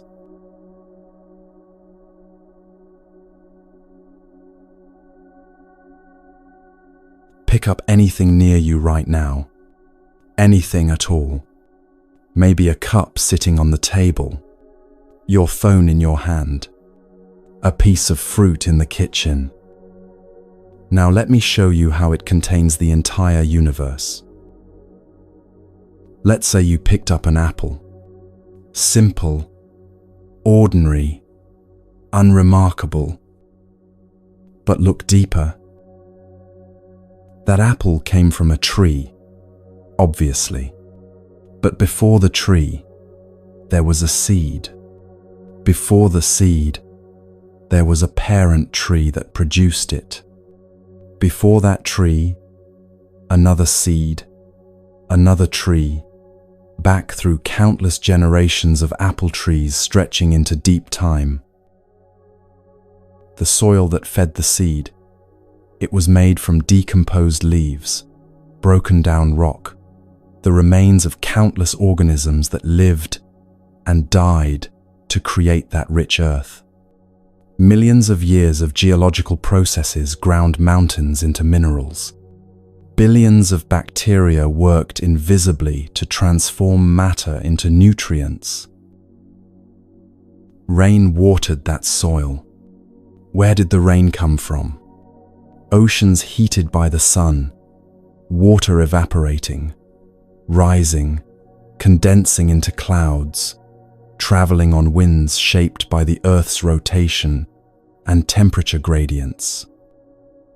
The rain connects your apple to every ocean on the planet. The sun that warmed both rain and tree, a star burning 93 million miles away, fusing hydrogen into helium, releasing photons that traveled through space for 8 minutes before touching those apple blossoms. Your apple is made of sunlight transformed into sugar through photosynthesis, that miraculous process of turning light into life. A farmer planted the orchard years ago. That farmer learned from their parents, who learned from their parents, knowledge passed down through generations.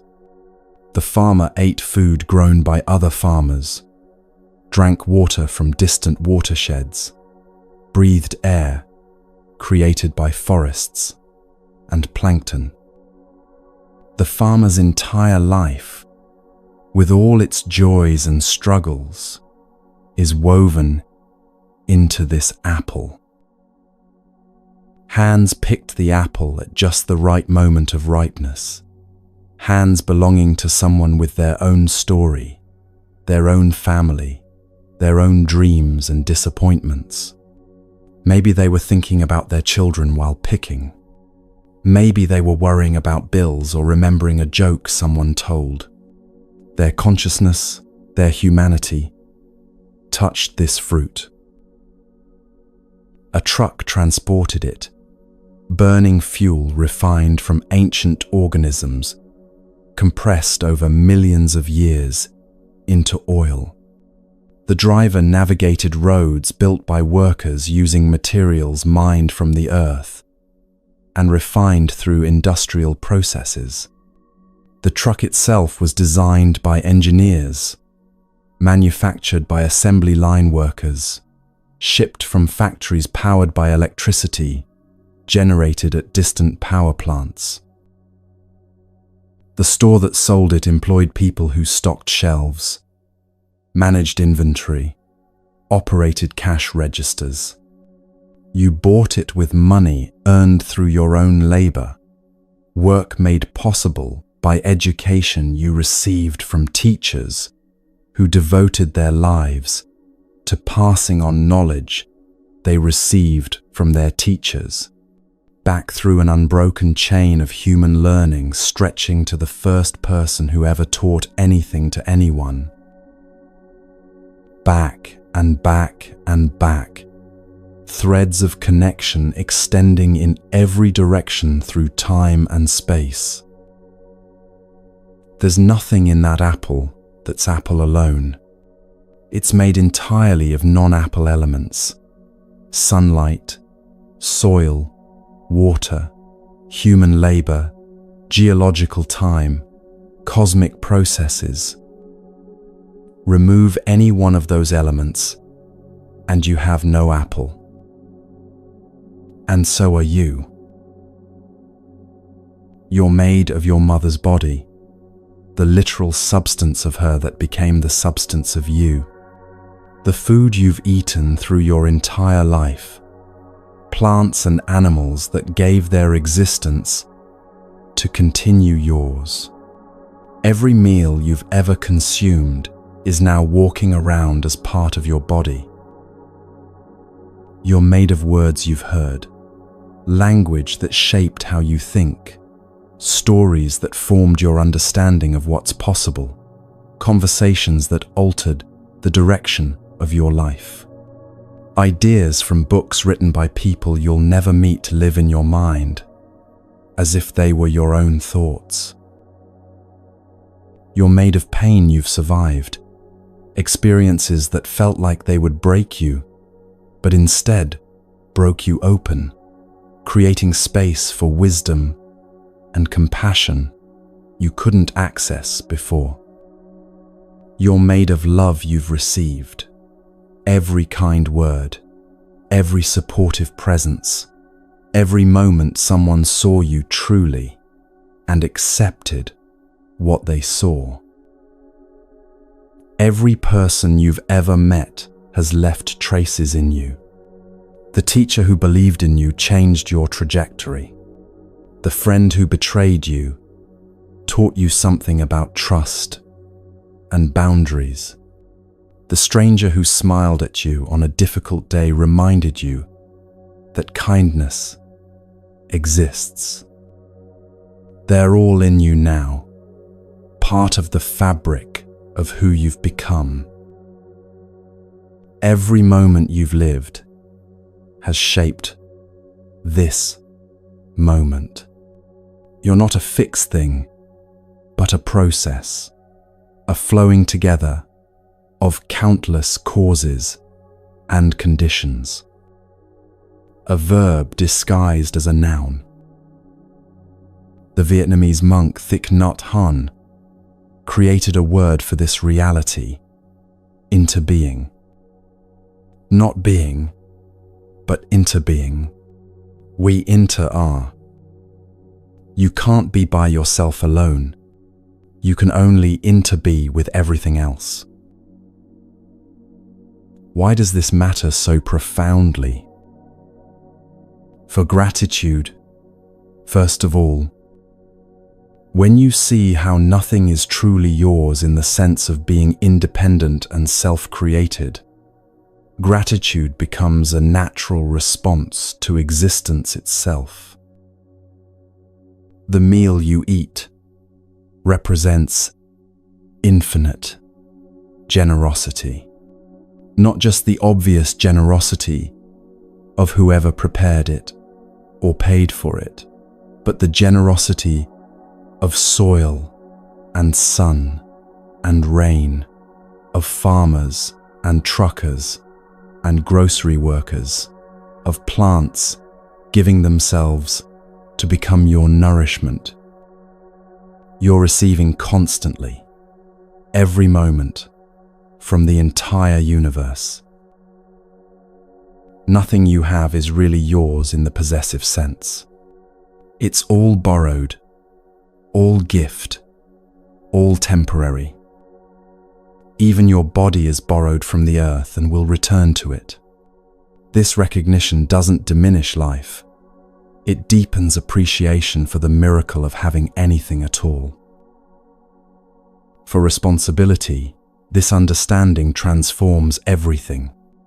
Your actions ripple outward through the web of connection in ways you can't fully track. Harm anyone, and you harm yourself because there's no real separation, only apparent boundaries. Help anyone, and you help yourself through the same interconnection. There is no way to throw things. Trash goes somewhere, affects something, enters the cycle. Carbon emissions warm the atmosphere that surrounds us all. Plastic in the ocean becomes plastic in fish, becomes plastic in your body. Every action has consequences that return, perhaps not directly, but inevitably through the interconnected web. For compassion, interbeing provides the deepest foundation possible.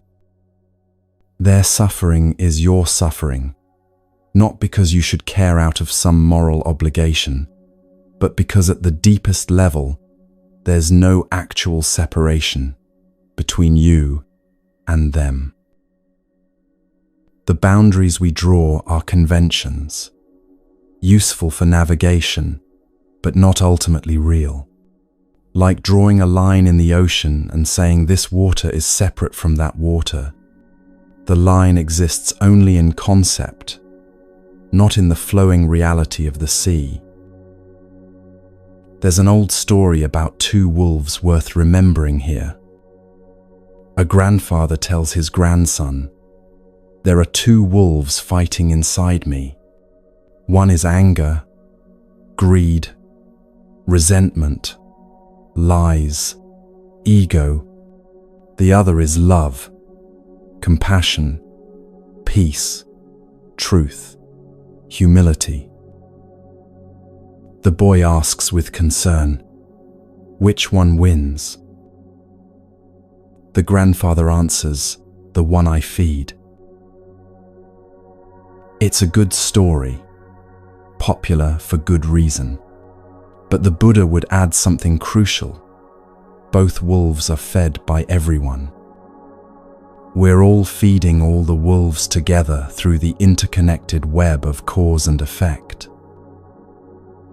When you feed the wolf of anger in yourself, you're strengthening anger in the collective field of consciousness we all share. When you feed the wolf of compassion, you're making compassion more accessible to everyone.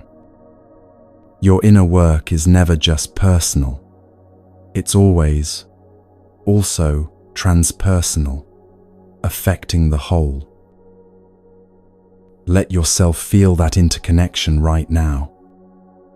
You're not alone. You've never been alone.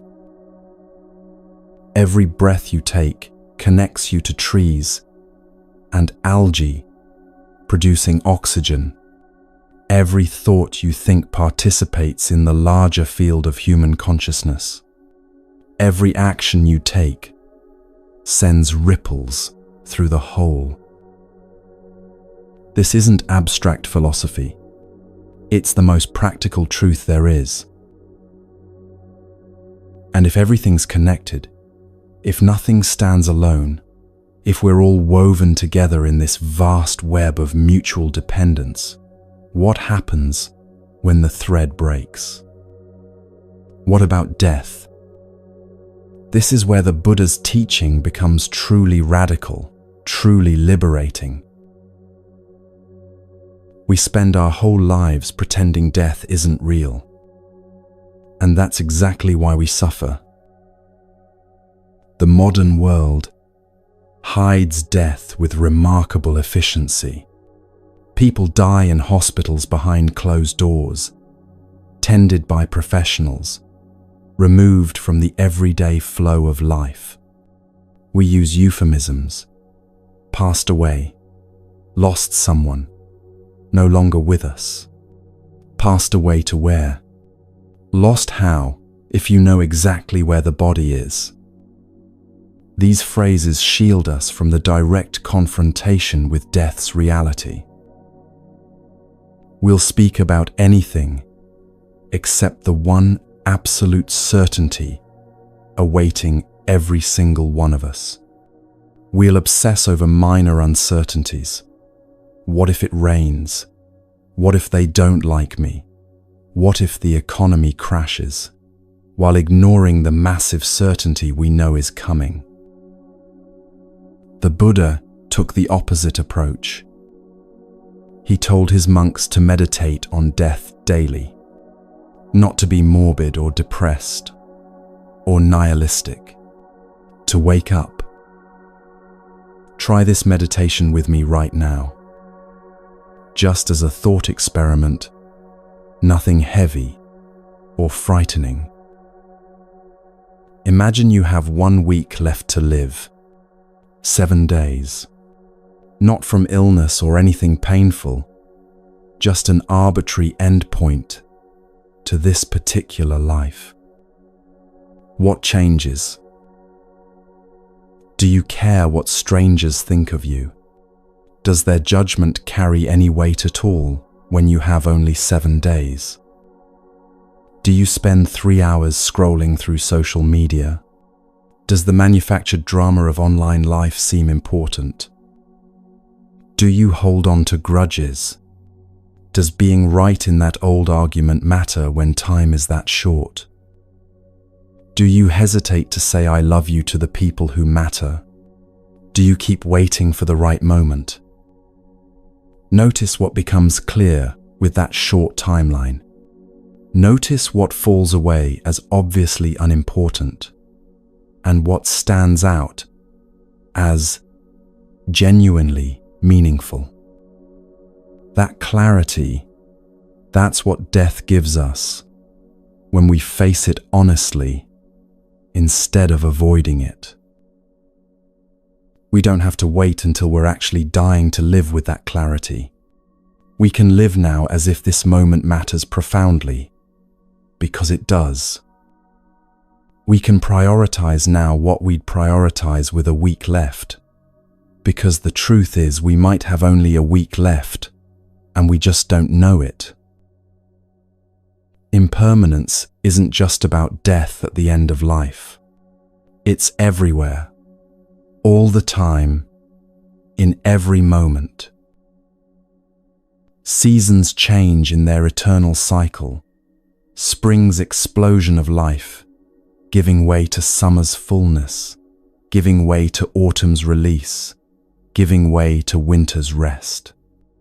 Your face in the mirror ages gradually but relentlessly, tiny changes accumulating into the unmistakable passage of time. Children grow from helpless infants to independent adults in what feels like a blink, each stage passing before you fully grasped it. Flowers bloom in glory and fade in days, sometimes hours. That bloom you loved this morning has dropped its petals by evening. Every breath you take can't be held. Try it, and you'll either exhale or pass out. Even breath itself demonstrates impermanence, this constant flow of taking in and letting go. Watch an autumn leaf fall when you get the chance. Really watch it. It doesn't resist the separation from the branch. It doesn't cling screaming, "But I'm not ready."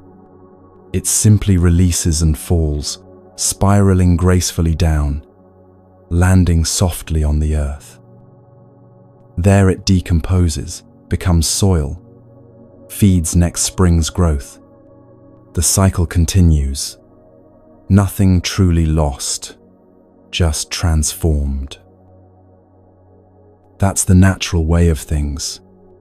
We're the only creatures who resist it, who think we should be the exception to this universal pattern. Buddhism teaches that what happens after death depends on karma, on the patterns of consciousness we've cultivated during life. Maybe there's literal rebirth into a new body. The tradition certainly teaches that. But whether or not that's literally true, something else is definitely verifiably true. Dying happens every moment. Every exhale is a small death, a letting go, a release, an ending. Every inhale is rebirth, a taking in, a renewal, a beginning. You're not the same person you were yesterday. That person died when you went to sleep. This person was born when you woke. The cells are different. The thoughts are different. The precise configuration of who you are has shifted. Death isn't just this one big event at the end. It's happening constantly, every moment, as one configuration gives way to the next. You're dying and being reborn continuously. When you truly understand this, the final death becomes less frightening. It's just one more instance of what's been happening all along. Traditional Buddhism speaks of the bardo, the in-between state, after death, but before the next birth. The texts describe it as a period where the mind experiences vivid visions, projections of its own consciousness. Those with wisdom recognize these appearances as empty, as projections, and aren't caught by them. Those with strong attachments and aversions get pulled by their reactions, drawn toward the next birth. But here's the teaching that matters most practically. You die as you lived. If you lived with fear dominating your days, you'll face death with fear. If you lived grasping desperately at control, you'll grasp desperately in those final moments. If you learn to let go in small ways throughout your life, letting go of anger when it arises, letting go of how things should be, letting go of grudges and resentments, then death is just one more letting go. Familiar territory, practiced ground. There's a Zen story about a master on his deathbed. His students gathered around weeping, devastated at losing their teacher. The master looked at them and laughed, not cruelly, but with genuine amusement and lightness. "What's all the fuss about?" he asked. "I've been practicing this moment my whole life." Every time you practice presence, you're preparing for death. Every time you release an emotion without getting hooked by it, you're learning how to let go of the biggest thing. Every time you accept change instead of resisting it, you're making friends with impermanence. Every time you stop clinging to how things should be and accept how things are, you're practicing for the ultimate letting go. You're learning to be free from the fear that makes life small and anxious. The Buddha said something that hits differently depending on when you hear it. The trouble is, you think you have time. Let that land fully. Let it penetrate your habitual assumptions about having tomorrow. You might have time, you might have decades, or you might not. None of us actually knows. The assumption of time is just that, an assumption, not a guarantee. Death isn't the enemy here. Forgetting we'll die is the enemy. Because when you remember, truly remember, not just intellectually, but in your bones, everything changes. Life becomes precious instead of taken for granted. This moment becomes everything instead of just a stepping stone to some future moment that will finally be the right one. People become treasured instead of obstacles or tools. Petty concerns reveal themselves as petty. What truly matters stands out in sharp relief. This isn't morbid. It's the most life-affirming practice there is. And when you see death clearly, when you see that everything passes, including this temporary configuration you call yourself, something profound shifts in your priorities. You stop living exclusively for yourself alone. You start to see a bigger purpose, a larger frame for existence. The Buddha had a word for people who wake up this way: bodhisattva. What if you woke up tomorrow and decided, I won't be fully free until everyone is free? What if your liberation became inseparable from the liberation of all beings?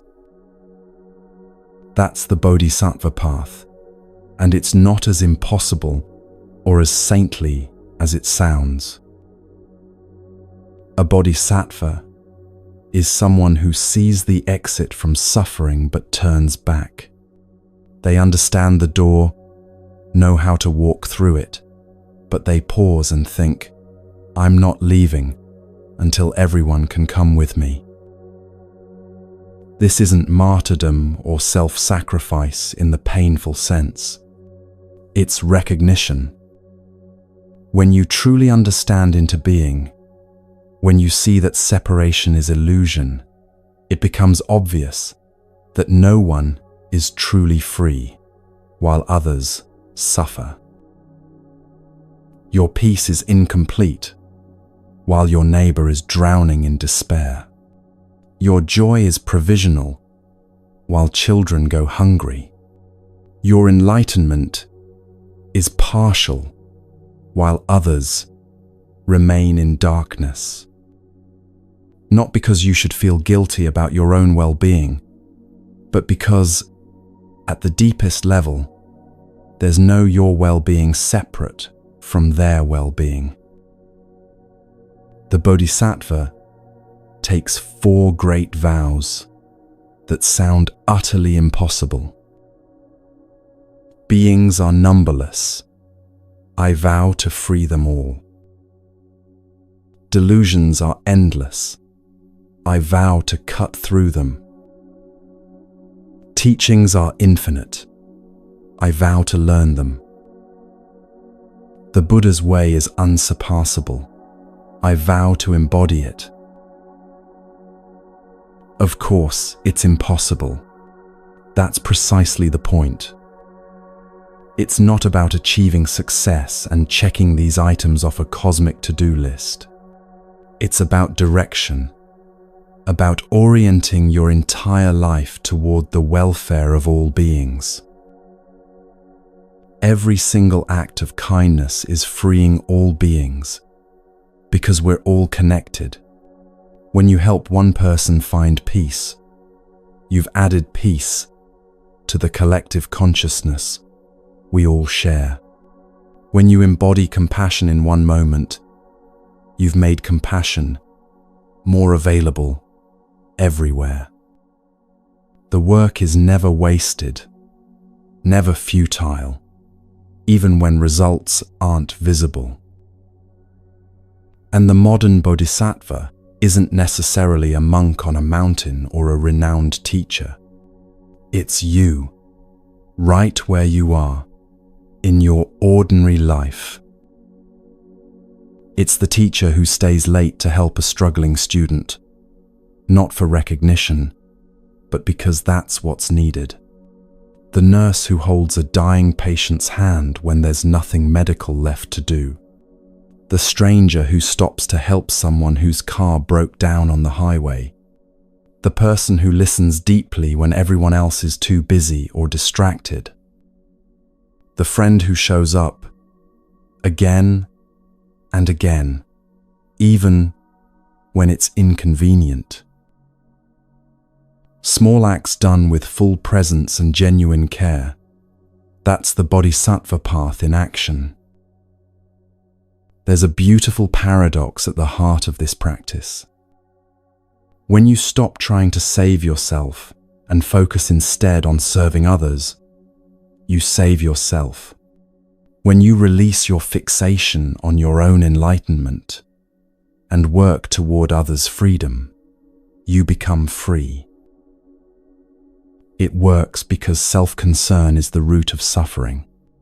The constant monitoring of, am I okay? Do I have enough? Am I safe? Do people like me? That vigilant self-referencing creates the prison. When you shift attention away from yourself and toward how you can help, that prison dissolves not through effort, but through redirection. I'll tell you a story about a bodhisattva in a grocery store. Nothing dramatic, nothing that would make the news. She was standing in line waiting to check out. The person ahead of her was counting out coins, clearly short of what they needed, embarrassed and stressed. The cashier was getting impatient. People behind were sighing. She simply handed the cashier a few dollars to cover the difference. No big deal from her perspective. Just what was needed in that moment. But for that person, they were having the worst day of their month. Lost their job, worried about rent, feeling like the universe was hostile. That small gesture changed something fundamental. Reminded them that humans can be kind, that strangers sometimes help for no reason, that goodness exists in the world. They went home in a completely different state.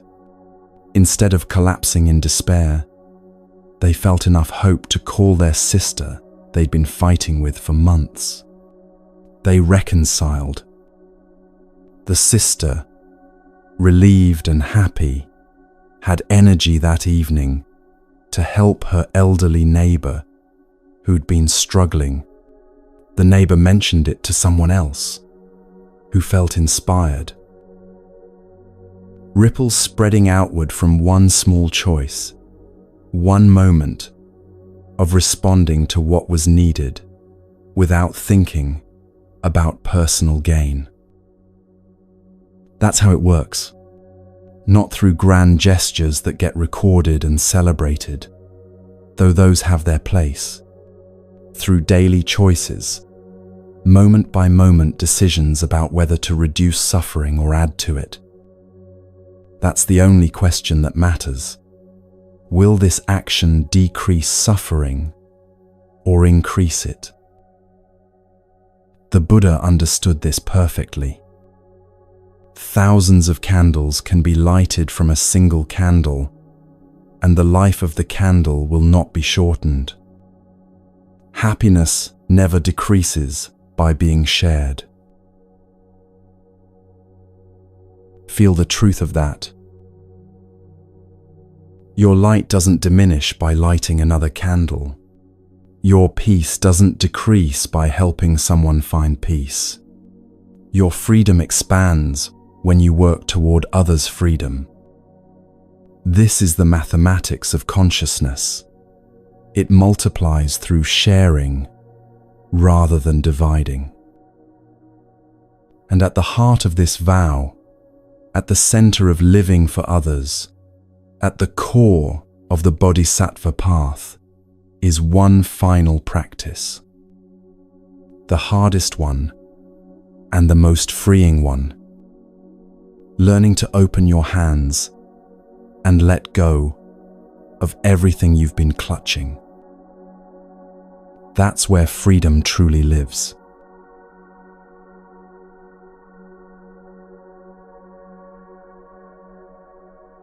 What if I told you the secret to happiness is giving everything away, not in some ascetic, self-denying way where you suffer nobly in poverty, but in the profound recognition that true wealth comes from open hands, not clenched fists.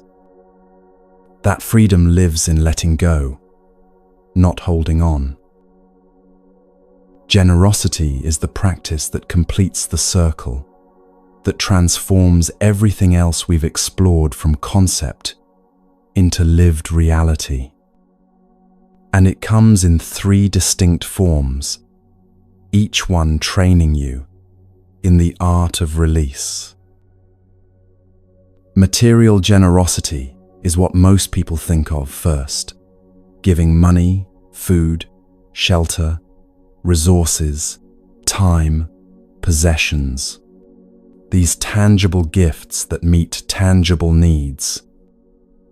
But the quality of the giving matters more than the quantity. There's a woman I heard about who regularly fed homeless people in her city. Nothing unusual there. Many people do charitable work. What made her practice pure was that she never filmed it, never posted about it on social media, never collected praise or recognition. She just fed people who were hungry. That's it. That's pure generosity, giving freely, without seeking anything in return, not even the subtle payment of being seen as generous. Most of us give with invisible strings attached. We donate and want acknowledgement. We help and want gratitude. We give gifts and want to be remembered for them. The Buddha asks, can you give without any of that? Can the giving itself be enough? The second form is generosity of knowledge, teaching without withholding, sharing everything you know without keeping secret tricks or special techniques for yourself. There's a scarcity mindset that says, if I share what I know, I'll lose my advantage, my value, my special position. But knowledge works differently than material things. When you give away a possession, you no longer have it. When you give away knowledge, you still have it, and the other person has it too. Knowledge multiplies through sharing. Teaching something deepens your own understanding. This doesn't diminish you. It expands you. Every time you help someone understand something, you clarify it further for yourself. Every time you pass on wisdom, you strengthen that wisdom's presence in the world. The third form is the rarest and perhaps most precious: generosity of presence. In our fragmented, distracted world, the gift of true attention has become extraordinarily rare. Being actually there with someone, phone away, mind present, not planning your response while they speak, not thinking about what you need to do next, just fully receiving them as they are in this moment. When was the last time someone gave you their complete, undivided attention for more than a few minutes? When was the last time you gave that gift to someone else?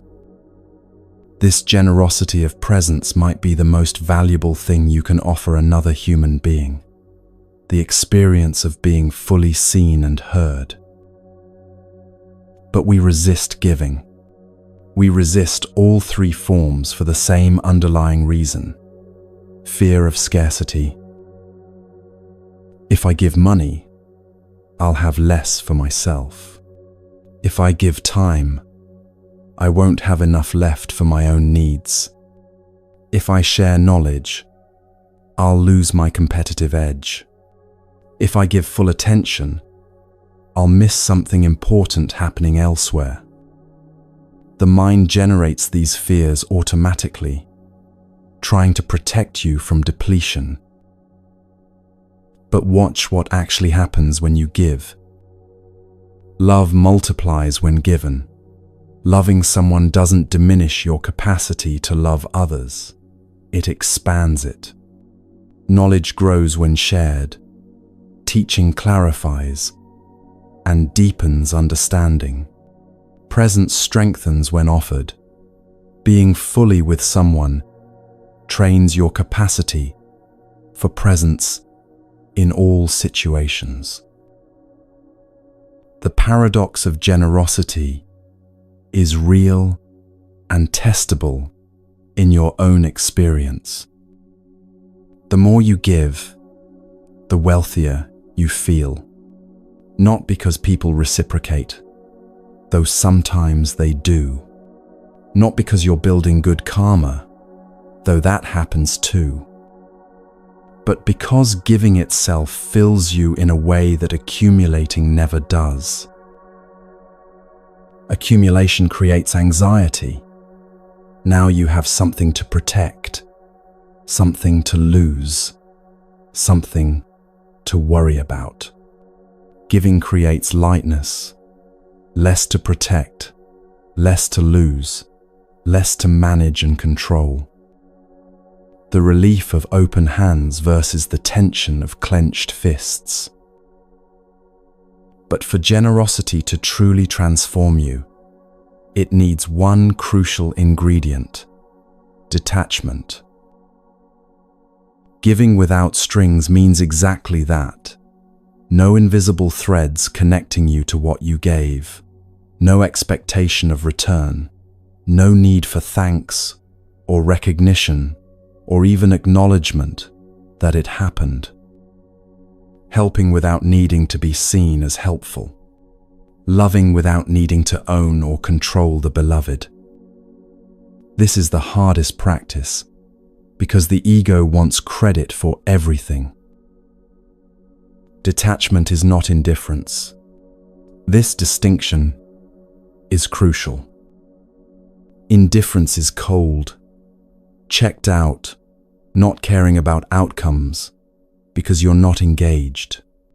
Detachment is warm, fully engaged, caring deeply while simultaneously releasing attachment to specific outcomes. It's like building a sandcastle on the beach. You can build it beautifully with full attention and creativity and care, knowing the tide will take it. You enjoy the building. You appreciate the temporary creation. And when the waves come, you let it go without suffering because you understood from the start that this was temporary. That's detachment with care. So how do you practice this? How does this become real in your daily life, rather than just inspiring ideas? Give something today, anything at all. It doesn't have to be money or possessions. Could be a genuine smile to someone who looks tired. Could be your parking spot to the person circling desperately. Could be letting someone else be right in a conversation where being right doesn't actually matter. Just practice opening your hand in some way, however small. Notice where you grip tightly. Where in your life do you clench, hold on, refuse to release? What are you afraid to lose? That fear points to your edge, to the place where your specific work with letting go needs to happen. That's where freedom is waiting for you specifically, not freedom in general, but your freedom. Let go of one thing today.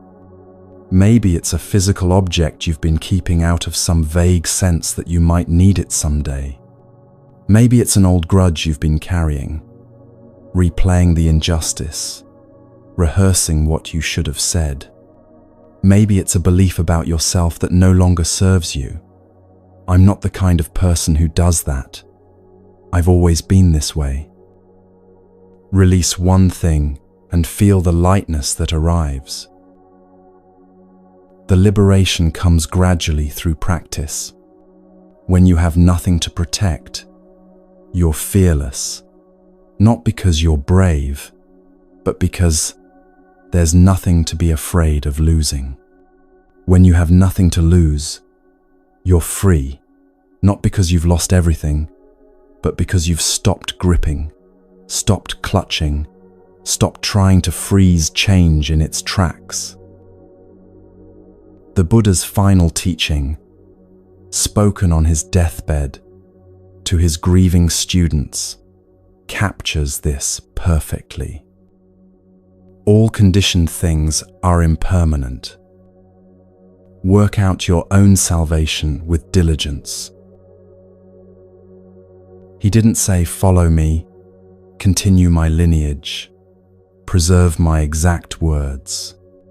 He said, walk your own path, do your own work, find your own way through, and let go of everything, even these teachings themselves, if they become obstacles rather than liberators.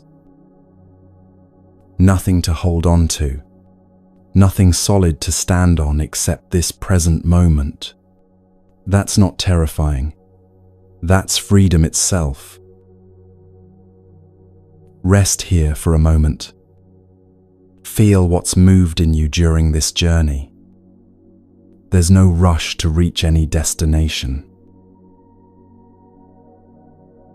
And now we've walked this whole path together. From the first question at the very beginning, why does my mind feel like a storm? To this moment of understanding, of coming home. Let me bring us full circle.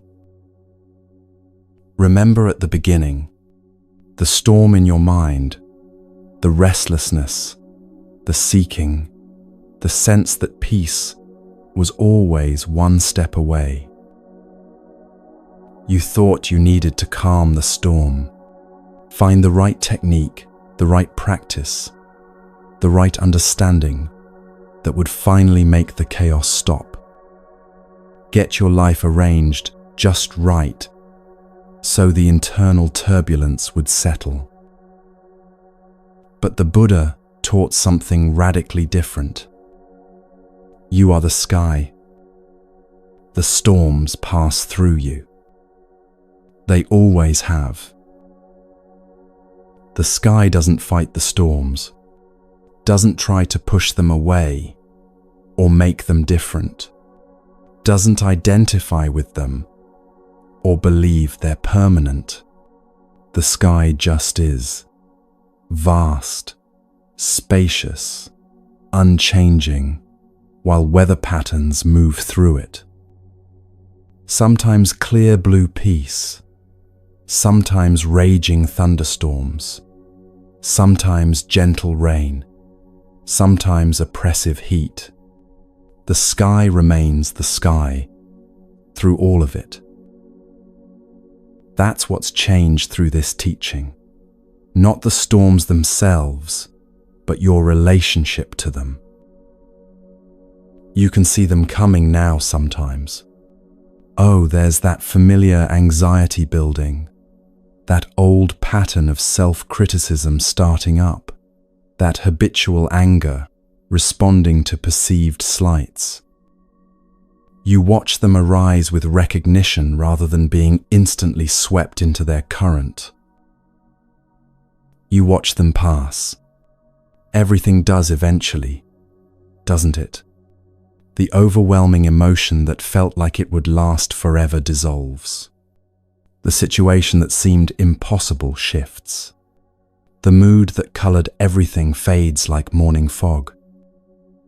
You've seen enough weather patterns now to trust that this too shall pass. You don't believe they're forever anymore. Even the pleasant states, you don't grasp at them desperately trying to make them stay, because you understand they're also temporary. This understanding doesn't make life less rich. It makes every moment more precious, precisely because it won't last. This is the unshakable mind the Buddha promised. Not that nothing bothers you, but that you're not shaken by being bothered. Pain exists and will continue to exist as part of human life. The body ages, gets sick, experiences discomfort. Loss happens, people die, relationships end, circumstances change. But suffering, the mental story about pain, the resistance to what is, the belief that this shouldn't be happening, that becomes optional when you stop fighting reality. Grief comes when someone you love dies. And of course it does. But you don't resist the grief. Don't tell yourself you shouldn't feel this way. Don't judge yourself for taking time to heal. You let grief move through you like weather through sky, trusting that it serves a purpose, honors what was lost, and will eventually transform. Joy comes when something delightful happens, and you welcome it fully. But you don't cling to it desperately. Don't try to freeze this moment forever. Don't panic when it starts to fade, as all moments do. You let joy dance through you and depart when it's ready, grateful for its visit, without demanding its stay. Everything we've talked about, karma and its ripples, presence in this moment, the eightfold path as practical guidance, compassion as seeing yourself in others, meditation as watching the mind, death as teacher, generosity as liberation. It's all one teaching, one truth seen from different angles, like walking around a diamond and seeing different facets catch the light. And that truth is simple, almost disappointingly so. You are already whole. You are already home. You just forgot for a while. This entire journey was just a reminder of what you've always known in your deepest being. This isn't about mastering anything. Mastery isn't the goal, couldn't be the goal, because that would just be another thing for the ego to grasp at and use to feel superior. This is about beginning and then beginning again, and then beginning again. Every single day you wake up, you begin again. That's the practice. Infinite fresh starts, infinite opportunities to choose presence over distraction, kindness over harshness, opening over closing. Start small, impossibly small. One conscious breath, where you actually feel the air moving in and out. One kind word offered without calculation. One moment of letting go, when your hands want to clench. That's enough. That's everything. You'll forget these teachings. You'll get angry at stupid things. You'll be petty in arguments. You'll scroll mindlessly through your phone for an hour and wonder where the time went. You'll fall into old patterns that you thought you'd moved beyond. That's okay. That's what being human looks like. The difference now is that you'll notice. Maybe not immediately, maybe hours or days later, but eventually you'll catch yourself and recognize what happened. And noticing is awakening. That moment of recognition. Oh, I was lost in thought. Oh, I was reacting from old conditioning. Oh, I forgot to be present. That moment is enlightenment happening right there. You don't need to be perfect. The Buddha himself said clearly, no one saves us but ourselves. No one can, and no one may. We ourselves must walk the path, not follow someone else's path, not wait for rescue from outside. Walk your own path with your own feet, through your own life. These teachings are just a map, and the map is not the territory. At some point you fold up the map and start walking, and your walking is what makes it real. If you're still here with me now, thank you. Thank you for walking this path together, for bringing your attention and your heart to these words, for being willing to look at difficult truths and beautiful possibilities. Drop a comment if you feel moved to tell me where you are in the world, what time it is, where you're listening. I love imagining this teaching spreading out across the planet like light spreading across water. Maybe someone in Tokyo is hearing these words as dawn breaks. Maybe someone in Brazil is winding down their day with this as companion. Maybe someone in London, Cairo, Sydney, Vancouver is right here with you right now, listening to the same words at the same moment. We're all here together in this vast web of connection. May you be at peace with what is. May you be free from the suffering created by resistance. May you know your own unshakable nature, that sky-like awareness that nothing can disturb because it contains everything. May all beings everywhere be free from suffering. Until we meet again, whether in another teaching or just in the shared space of consciousness that connects us all, rest well, dear friend. The path is always here when you're ready to walk it. It's been here for 25 centuries and will be here for 25 more. It's patient. It waits. And you are already walking it just by being alive, by breathing, by reading or hearing these words, by caring enough about your own freedom and the freedom of all beings to have stayed with this teaching from beginning to end. That's not a small thing. That's everything. Rest now.